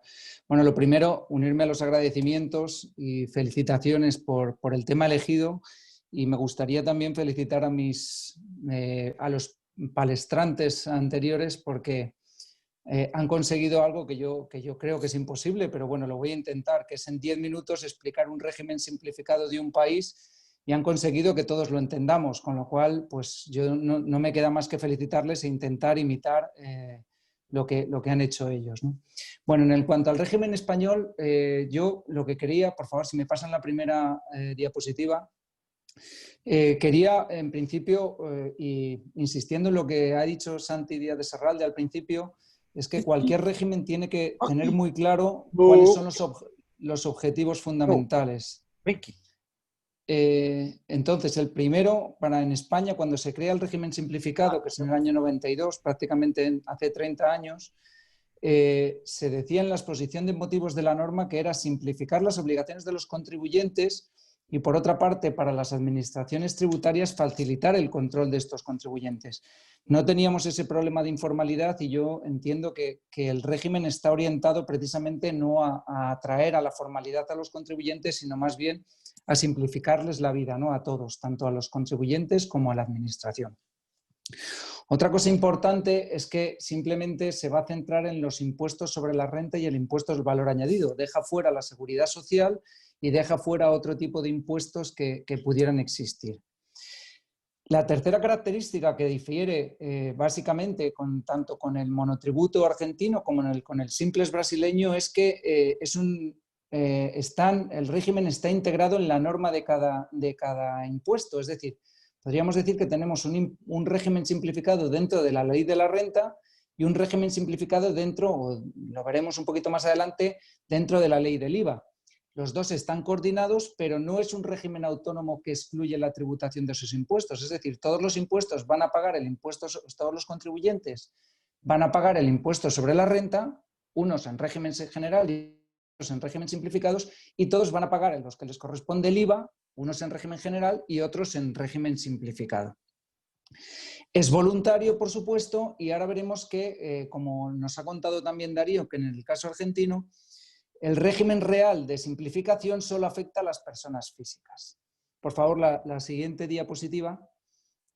Para las personas jurídicas, ¿qué tenemos entonces? Pues para las personas jurídicas lo que se ha planteado es beneficios fiscales dentro de la ley del impuesto sobre la renta. ¿Cómo? Pues un tipo reducido en los primeros años de vida, un mantenimiento para evitar el enanismo fiscal, el mantenimiento de los beneficios fiscales durante esos 2 primeros años de vida del tipo reducido y 3 años más cuando dejen de incumplir la regla, y luego pues nada, una serie de beneficios fiscales que les van a beneficiar en cuanto a la menor tributación que van a tener que tener. Tengan en cuenta que el límite actual, hablamos de empresa, como llamamos nosotros, empresa de reducida dimensión, aquellas entidades que tengan un volumen de ingresos anual inferior a los 10 millones de euros, más o menos unos 11 millones de dólares, y este régimen afectaba casi en el año 2018, que son los últimos datos disponibles, afectaban prácticamente al 80% de las declaraciones presentadas del 1.600.000 personas jurídicas que existen en España y que están tributando. En el ámbito del IVA, para las personas jurídicas no tenían ningún tipo de trato diferenciado, es decir, tenían que cumplir con todas las obligaciones como cualquier otra entidad. Esto sería para las personas jurídicas. No hay régimen simplificado, sino hay beneficios fiscales específicos para ellos. Vamos a las personas físicas. Por favor, la siguiente diapositiva. Y aquí, como les había comentado anteriormente, tendremos que distinguir entre lo que es el impuesto a la renta y el impuesto al valor añadido. En el impuesto a la renta, lo que vamos a tener es un régimen simplificado que limita, primero, hay que hacer un tipo de actividad, es decir, están identificados los sectores que se van a poder beneficiar del régimen, y luego va a haber unas exclusiones por razón de tamaño. Y esas exclusiones van a ser en función del volumen de ingresos de la empresa, o bien del volumen de gastos, o bien de determinadas específicas por cada actividad. ¿Cómo se calcula el ingreso? Es decir, ¿cómo se calcula lo que va a pagar cada empresario? Pues como también nos ha comentado Darío, que se había, digamos, impulsado por parte de Argentina, viendo la actividad en España, se va a establecer un cálculo del rendimiento neto en función de magnitudes físicas. Y aquí les he puesto un pequeño ejemplo para que lo entiendan. Es decir, si un taxista va a comenzar su actividad, lo primero le van a decir, bueno, si usted ingresa más de 150.000 euros, no puede entrar. Si usted tiene gastos por más de 150.000 euros, tampoco podría entrar. Si usted tiene más de 3 vehículos en los que va a ejercer la actividad, le excluimos. Bueno, pues si cumple todos esos requisitos, le decimos, bueno, vamos a ver cuánto vamos a estimar su rendimiento neto del año. Si usted tiene una persona asalariada a su cargo, pues el rendimiento neto va a ser 1.346 euros. Si usted trabaja en el taxi, pues el rendimiento neto van a ser 7.656. Y luego, en función de la distancia recorrida, se le va a ir sumando una cantidad. A eso sería, digamos, en función de estas magnitudes reales, se va a calcular un rendimiento neto final y se va a hacer un pago trimestral por cada una de los trimestres del año para hacer una cuota final determinada. Este régimen tiene, para que se hagan ustedes idea, en el impuesto sobre la renta de las personas físicas del año 2018 había 21 millones de declarantes, 3,3 millones de declarantes hacían actividades económicas y de esos 3,3 millones de declarantes se beneficiaron el 40% de los mismos tributaron por estimación objetiva. Recuerden que es un tipo voluntario y que además las principales ventajas que les damos a estos contribuyentes es que tienen muchas menores obligaciones formales, tienen menor tributación y para la administración tributaria, lógicamente, tiene una clara facilidad de control. En el caso del impuesto al valor añadido, si me pasan por favor la siguiente diapositiva, vamos a tener este mismo régimen, que es el régimen, en vez de llamarse de estimación objetiva, lo tienen ustedes a la izquierda de la diapositiva, es el régimen simplificado, pero es exactamente igual. Es un régimen voluntario, es un régimen de exclusiones en función del volumen de ingresos, de gastos y de determinadas magnitudes que se utilizan para hacer el cálculo del rendimiento. Y a partir de esos rendimientos, esos signos, índices y módulos que tenemos, se va a hacer el cálculo del IVA devengado que debería ingresar el contribuyente. Bueno, no insisto más en él porque ya se lo he comentado anteriormente. Pero sí que hay un régimen especial para las personas los comerciantes minoristas que no hacen transformación de bienes, las personas que tienen una tienda pequeña en la que hacen comprar para vender, y para los agricultores, ganaderos y la gente del sector pesquero también tienen un régimen específico. ¿Qué pretendemos con este recargo de equivalencia que llamamos para los minoristas y agricultores, ganadería y pesca? Pues lo que se pretende es que no tengan ningún tipo prácticamente de obligación formal, que no tengan que presentar la declaración del impuesto. ¿A través de qué? A través de un régimen de compensación en el ámbito del recargo de equivalencia, es decir, van a tener que pagar un pequeño recargo y le vamos a trasladar la obligación, digamos, al proveedor. Y en el caso de la agricultura, ganadería y pesca, pues van a recibir una pequeña compensación que les va a dar su cliente. Esa es un poco la idea. La idea es los que tienen capacidad para presentar obligaciones formales, presentar declaraciones y llevar algún tipo de registros, les damos la facilidad del régimen simplificado, y para los comerciantes minoristas y para los agricultores, ganaderos y pesqueros se les va a dar una mayor facilidad, incluso se les van a liberar de sus obligaciones fiscales. Y ya por último, porque ya no me quiero exceder más del tiempo, si me pasan a la última diapositiva, simplemente quería hacer, yo creo que dos reflexiones, y es que, primero, los regímenes tienen que evolucionar como evoluciona, digamos, la sociedad y sobre todo la economía y la fiscalidad, y en eso en España lo hemos más o menos conseguido a través de todo esto que les he estado contando tiene una actualización anual. Hay una orden ministerial que actualiza continuamente los sectores, los límites. Si hay algún contratiempo puede permitir una rebaja en los rendimientos. Es decir, se está en cualquier caso intentando actualizar para ir adaptando a la realidad que vivimos.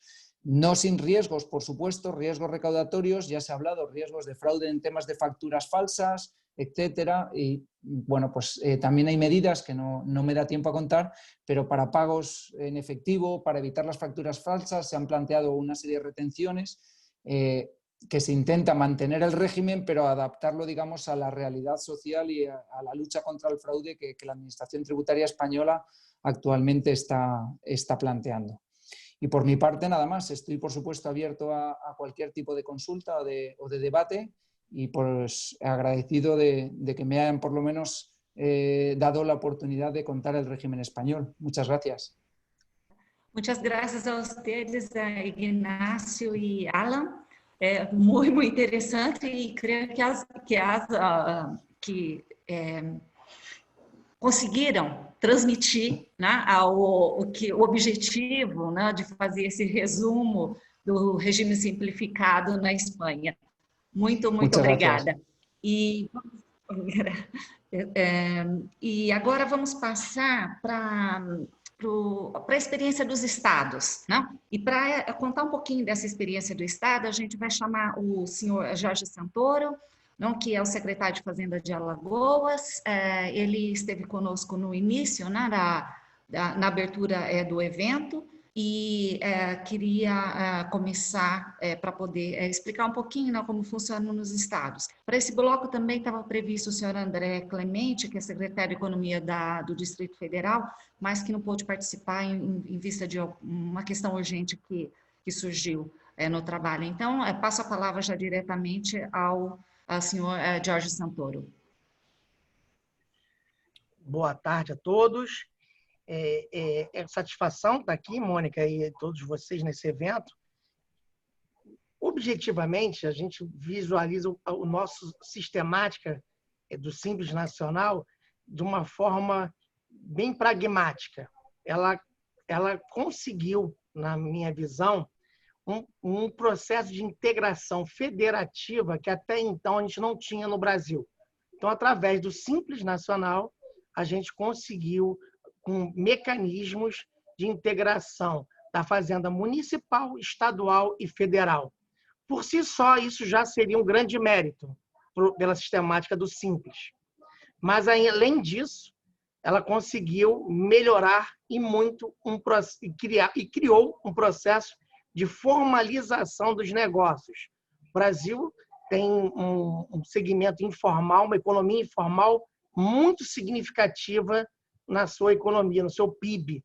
E esse processo do Simples Nacional, a criação das empresas pelo MEI, né?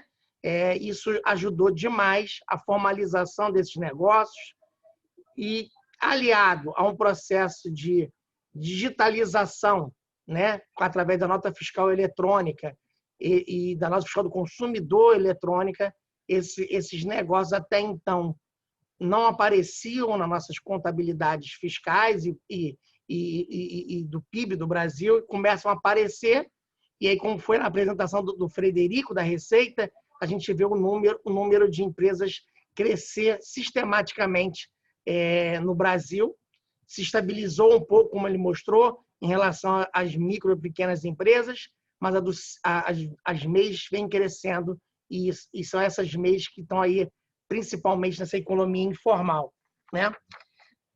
Olhando a parte de normatização, né, ou seja, do nosso sistema do Simples, né, a gente teve uma padronização, né, e uma redução de normas para essas empresas. De um lado, que, ou seja, é o ponto positivo dessa normatização.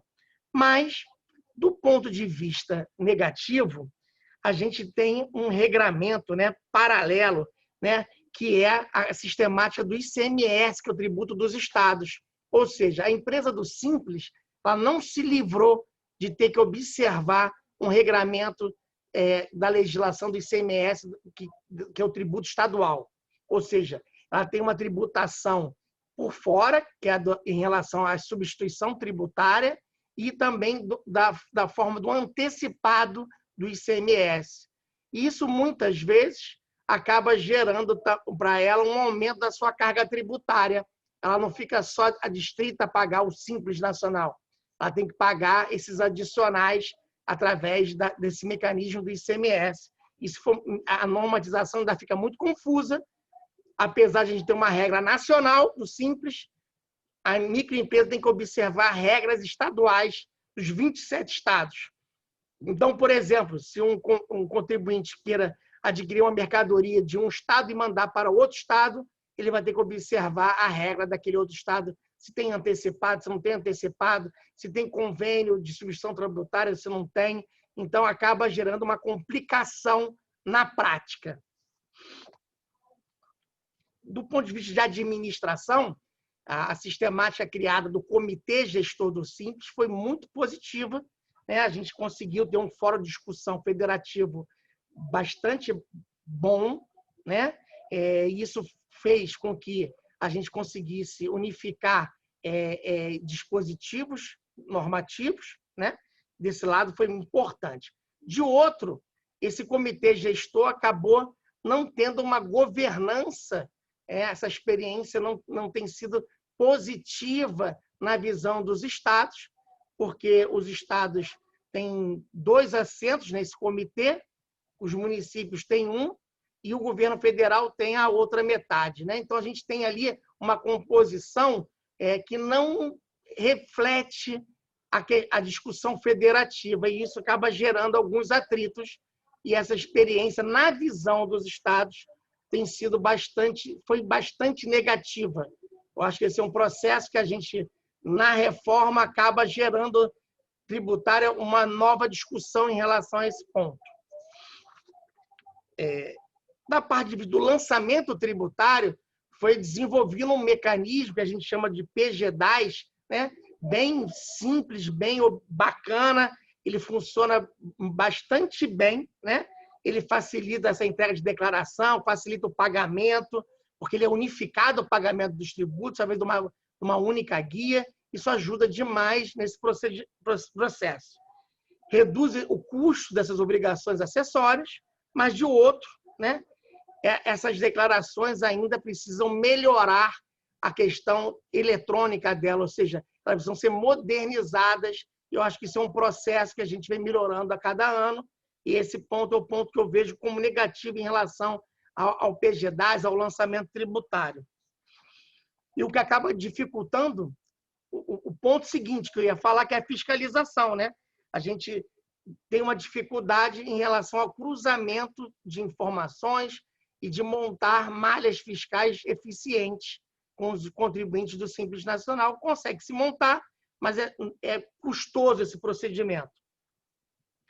Quanto à fiscalização, a gente consegue ter um processo de fiscalização unificada, né? Ou seja, a União, os estados e o município conseguem trabalhar, né, de uma forma integrada. Isso também é um ponto de vista federativo muito positivo, né? Mas, do outro lado, a gente não conseguiu ter uma legislação que fosse simples para evitar a morosidade desse processo fiscalizatório. Ou seja, a gente tem uma visão nos estados que a gente tem uma perda de eficiência fiscal no acompanhamento desse tipo de arrecadação, que em alguns estados é muito significativa a arrecadação do Simples, e até pelo número de negócios gerados. Como eu falei na minha apresentação, alguns estados do Norte, Nordeste e Centro-Oeste do Brasil, as empresas do Simples têm um volume muito significativo, né? E isso gera uma dificuldade nesse processo. As regras ainda são complexas. A gente deveria melhorar esse processo de simplificação nas regras. A gente está adotando regras de um tributo normal para um tributo que deveria ser uma tributação que deveria ser bem mais ágil e bem mais adequada ao tamanho dessas empresas. E aí, nisso, a gente gera um outro problema na dívida ativa e no contencioso. Se, de um lado, a gente consegue ter um convênio com o governo federal que possibilita essa execução e esse processo de dívida ativa, os estados e municípios, de outro, a gente tem esse processo moroso, né, de fiscalização e de contencioso, né? Por quê? Porque esses débitos para o governo federal, esses créditos para o governo federal, na sua maioria, não são tão significativos quanto que é para um estado e para um município.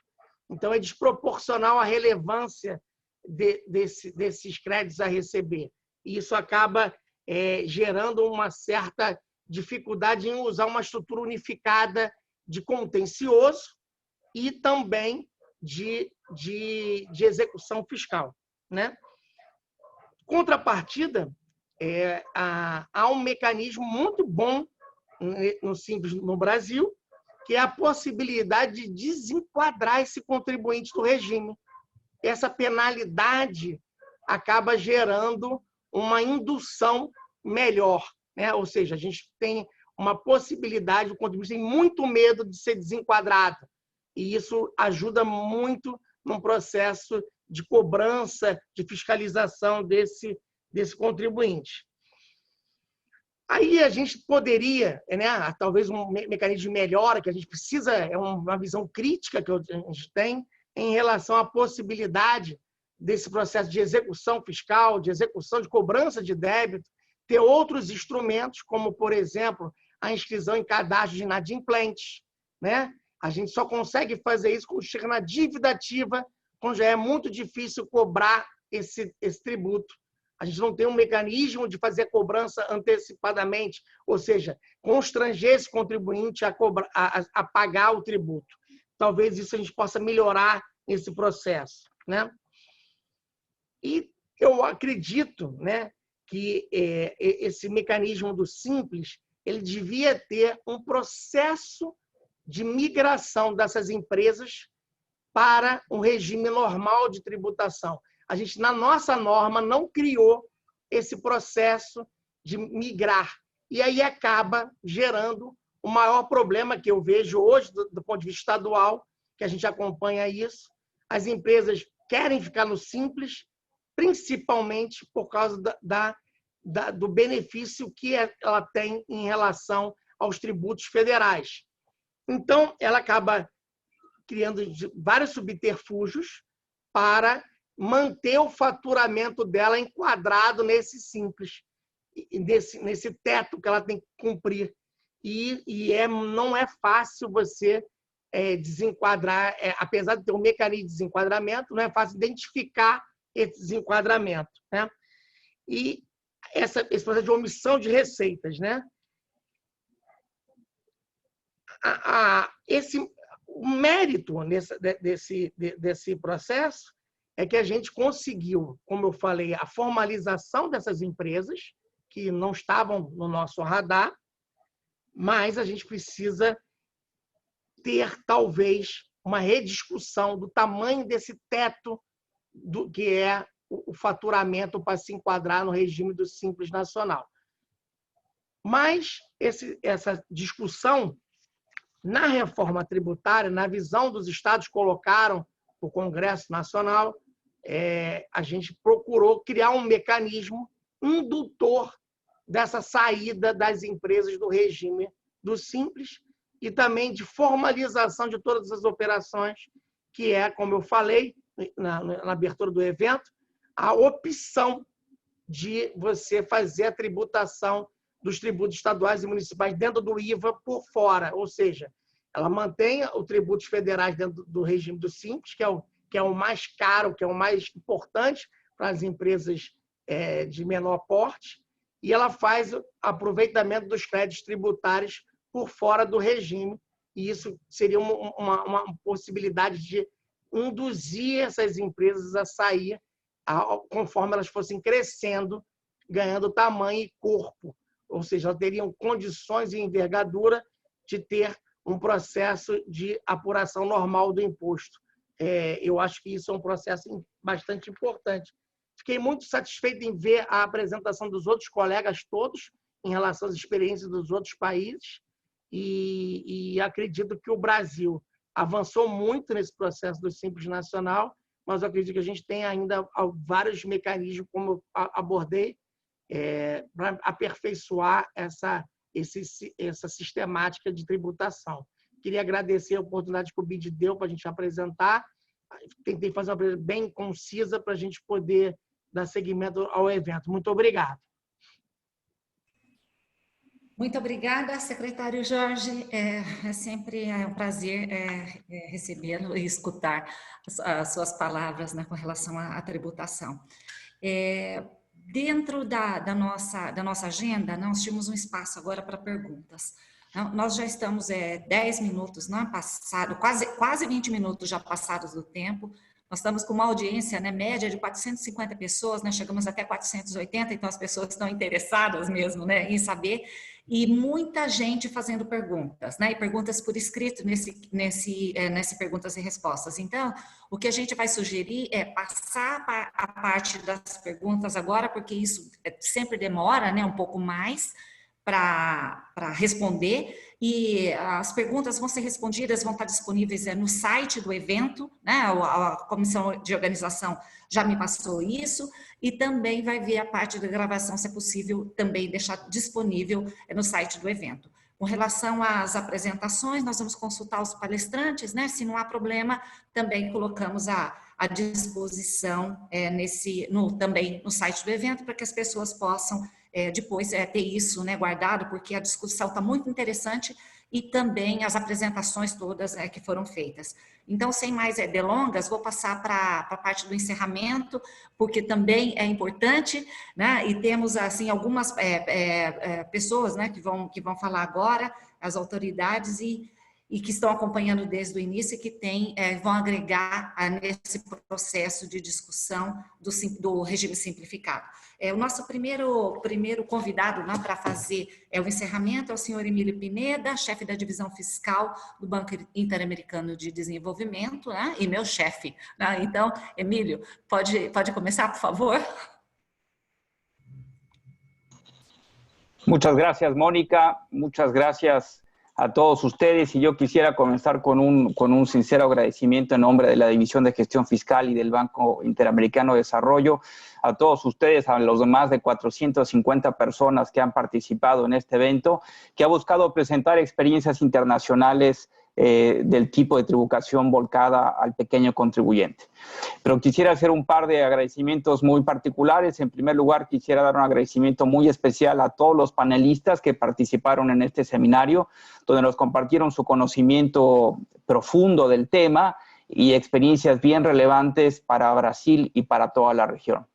También quisiera reconocer y agradecer particularmente a Concefaz, a los secretarios de Fazenda estaduales de Brasil, que fueron quienes manifestaron inicialmente el interés en este evento, quienes fueron ellos los catalizadores de este evento, así es que muchas gracias por su interés.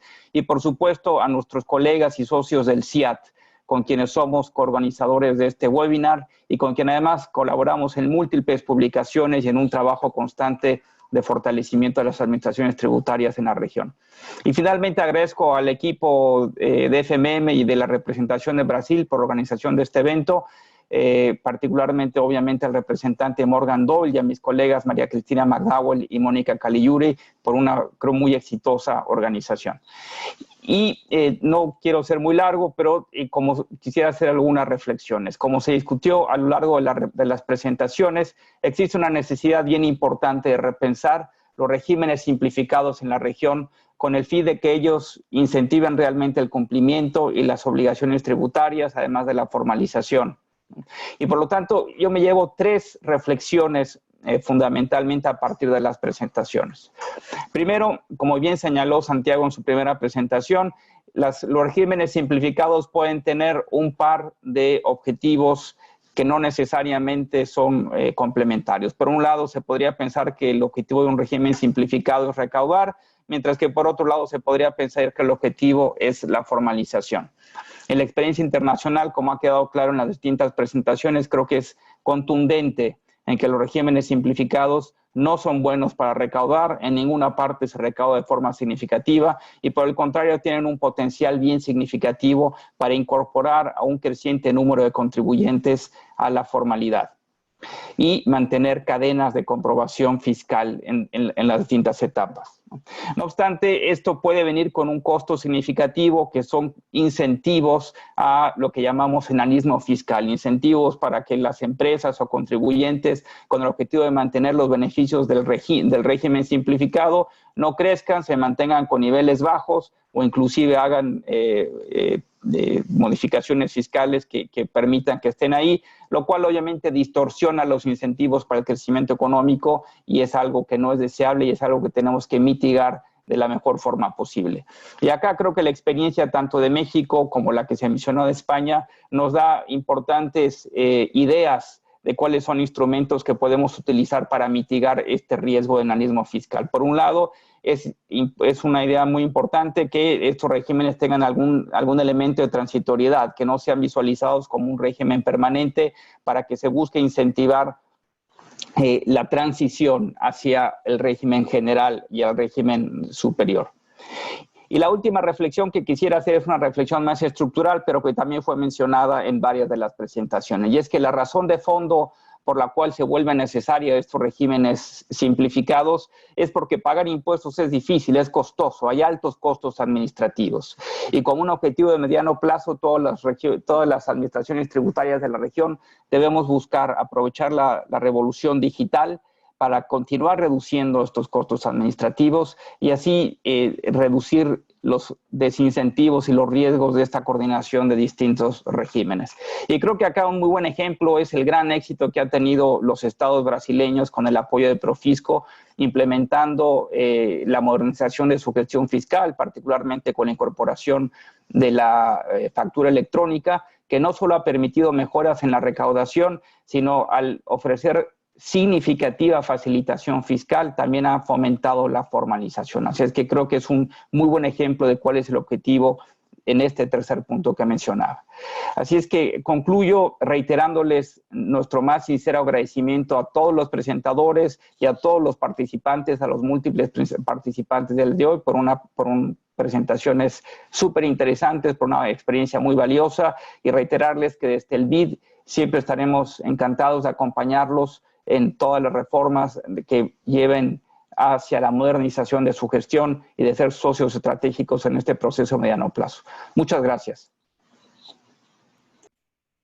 Muito obrigada, Emílio, pelas palavras de encerramento.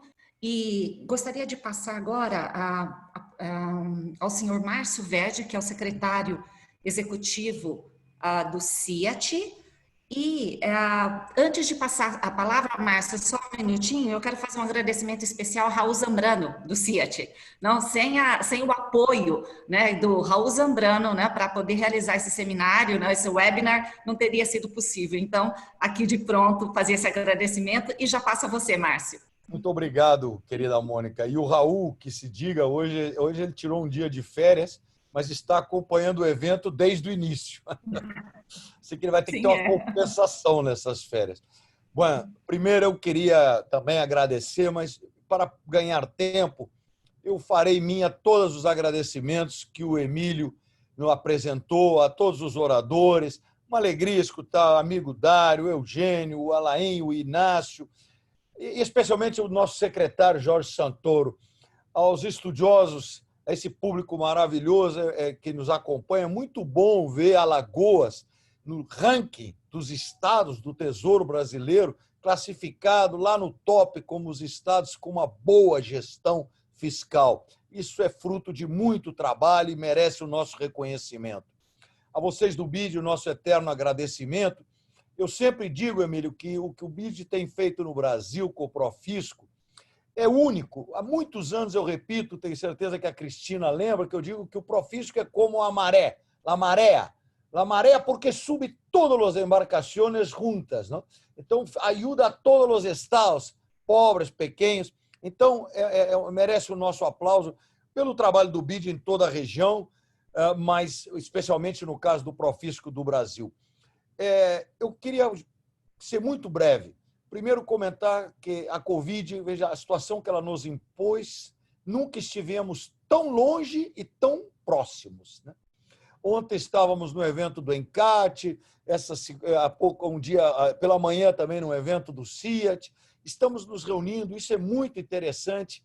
Ela nos provocou a esse acercamento, em espanhol, de estarmos juntos, ainda que distante. E isso eu acho que veio para ficar.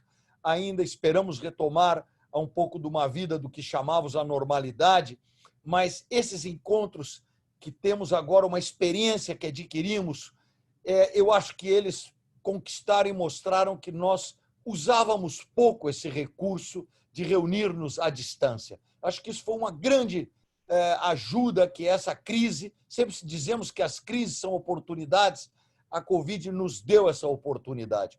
Sobre a tributação das pequenas empresas, eu sou um fanático da tributação das pequenas empresas.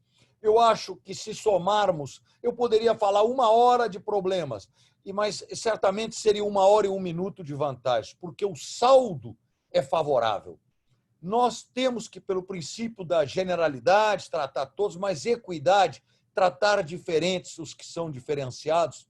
E eu acho que todos os sistemas que temos na região, que são mais de 14, apresentaram bons resultados. Nós precisamos dar uma forma de inclusão à nossa região com esse nível de informalidade. É fundamental experiências como a do MEI do Brasil, como a do monotributo da Argentina, como o sistema do México. Então, eu acredito que vale a pena todo o esforço, vencer todas as dificuldades para seguir melhorando nossos sistemas.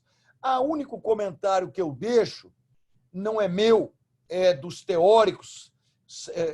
Normalmente, os estudiosos da academia, o que eles criticam os nossos sistemas são que eles, como estão todos baseados quase em fatores objetivos, e também objetivo, faturamento, não há um mecanismo de fomentar o research and development, ou seja, a inovação. Esse é um grande desafio que talvez o secretário Jorge, nesse sistema de migrar, quer dizer, que tenha alguma forma como interessante o sistema do crédito que é dado no México, talvez quando migre, que tenha algum incentivo à pesquisa e à inovação, porque nós necessitamos fomentar o desenvolvimento das novas soluções no nível das pequenas empresas também, porque a gente sabe que o pequeno empresário, talvez ele é o mais inovador de todos, porque ele sobrevive a um elenco de tantas dificuldades que eu acho que é a nossa crítica. Não é minha, isso tem em vários documentos que analisam os nossos sistemas, que, lamentavelmente, nós não temos um vínculo a nenhum incentivo ao research and development. No mais, eu só poderia dizer que eu estava uma tarde muito especial escutar a todos vocês e a ti, Emílio, nosso eterno agradecimento. Você sabe, toda essa aliança para nós, ao Instituto de Estudos Fiscais, mas o CIAT, quando ele tem o reconhecimento que vocês nos dão, é porque a gente recebe o apoio de organizações como o Banco Interamericano e o Instituto de Estudos Fiscais e das nossas administrações tributárias. Muito obrigado, Mônica. Muito obrigado e felicito a todos os expositores. Boa tarde. Muito obrigada, Márcio, e também aproveitamos para agradecer ao Instituto de Estudos Fiscais, que sempre é um parceiro, né, do BID, assim como o CIAT, não somente nos eventos, mas no desenvolvimento, nas pesquisas, e assim, todo o apoio, né, que recebemos de vocês também através do BID. Agora, para o nosso último convidado, não, da quase noite, que nós estamos aqui, não, é o senhor André Horta, não? Ele vai fazer o encerramento do evento. O senhor André Horta é o diretor institucional da Concefaz. Eu creio que ele já está conectado, não? Então, senhor André, se pode só dar um aviso, aí eu já passo a palavra para o senhor. Sim, estamos aqui à disposição. Obrigada. Pode começar, André. Olha, muito boa noite. Vou ser bastante breve, já o adiantado da hora. Essa é a nossa primeira parceria de diversas, eu espero, né, com o BID, e já foi tão proveitosa, né? Os estados são bastante entusiastas com o regime simplificado, reconhecemos todos os ganhos e temos intenção de ampliá-la no que pudermos, né? O Brasil, como todos os países, cada país tem sua peculiaridade, né? O Brasil tem essa peculiaridade tem duas muito famosas na área tributária, nas obrigações principais, não na acessória. As obrigações principais, que são o fato de não mais cobrar por hora, né, imposto de renda sobre lucros e dividendos, e o outro é o limite não da simplificação, não das obrigações acessórias do regime simplificado, mas da principal que está associada ao regime simplificado, né? Nós temos um nível de cobrança que vai muito além dos países, onde a maioria dos países termina o simples, o Brasil termina o MEI e começa, né, o simples, né? Então, nós temos uma certa assimetria em relação aos demais países, e isso já foi mencionado pelo BID, pela FGV, pelo Banco Mundial e outras entidades, e pelos estados e municípios também. Mas isso é como o Márcio estava falando há pouco, né? Isso é um detalhe, né, para que toda reforma tributária, né, que quando é colocada, como está sendo colocada agora, a gente termina colocando, né, em cima da mesa, para você fala de um detalhe para poder justificar o seu entusiasmo, né, com o regime de uma forma geral, de como isso facilita, de quanto isso dá vantagem para os pequenos contribuintes na parte da obrigação acessória e na parte da obrigação principal comparado, né, dos demais países. Ficamos muito felizes e quero dizer que foi um prazer e espero fazer novas parcerias com os BID dentro desse próprio tema, que é tão rico, né, e de novos temas. Devolvo a palavra, boa noite, muito grato a todos os participantes, parabéns a todos os participantes, parabéns ao secretário George, né, que falou no início sobre o Concefaz, a gente está saindo da reunião aqui no Recife há pouco, né, e está um pouco corrido realmente o dia, mas foi espetacular todas as apresentações, assisti praticamente todas, perdi um pouquinho na primeira só. Muito obrigada, André Horta, e só para fechar, eu gostaria de passar para a Cristina, que a Cristina começou, né? E aí do Brasil teve um trabalho assim muito importante para poder fazer toda essa logística, né, do seminário. Então, passo para a Cristina fazer os agradecimentos finais. Obrigada, Mônica. Queria realmente reforçar o agradecimento do Emílio em relação ao CIAT, ao Concefaz, ao IEF, a todos os palestrantes que brindaram a gente com tanto conhecimento. E também eu gostaria de agradecer a equipe do Brasil, a Renata, da comunicação, que fez todo um apoio fortíssimo para que a gente esteja hoje aqui funcionando nesse novo normal, como disse Márcio, que eu concordo com ele. A gente tem que continuar esse tipo de evento, que a gente reunir 470 pessoas num evento desse não é tão fácil. Então, assim, você está democratizando esse conhecimento, né? Isso é muito importante. E queria agradecer também ao André Horta, que é com ele que a gente tem sempre conversado com os estados brasileiros, tem sido o nosso ponto de contato com o Concefaz. A gente, na verdade, está fazendo uma parceria com eles, com vários temas, e tanto de estudos como de outros webinars, e nós avisaremos a vocês sempre que tiver um novo. Provavelmente o próximo tema vai ser sobre federalismo, e que é um tema que é palpitante para todos nós, não só do Brasil, mas México, Argentina também vai enfrentar o federalismo pós-Covid que a gente está pensando, né? Quais são os impactos da Covid nesse novo desenho federativo. A gente ainda está organizando isso, mas agradecer a André pela confiança, pela parceria que a gente sempre tem com os estados brasileiros nessa busca da modernização da gestão fiscal. Obrigada a todos. Cris, agradecer a você é pisar no molhado. Todo mundo conhece seu dinamismo, a sua eficiência e a capacidade de comunicação que você sempre teve aí no BID, né? Todo mundo lhe conhece e todo mundo é muito feliz quando faz convênios contigo, porque sabe que as coisas andam com uma eficiência muito grande. Viu? Parabéns por esse, que você organizou praticamente tudo, né? E façamos muito mais reuniões que são tão importantes. A gente viu a riqueza dos palestrantes que falaram hoje. Obrigada, gente. Boa noite a todos. E as apresentações e os vídeos a gente vai tentar colocar todos no site do evento, que é o mesmo que vocês fizeram na inscrição. Obrigada. Boa noite. Boa noite. Boa noite. Prazer. Obrigado, Boa senhores. noite. Muitos saludos a todos os amigos queridos. Abraço. Gracias. Y a Tchau, todos Márcio. Bom te ver. la lista de los participantes es increíble. Increíble. Gracias. Un abrazo, Marcio. muchos Felicidades, saludos. Cris, Mónica. Abrazo. Tchau, Chao. obrigada. Gracias. A todos.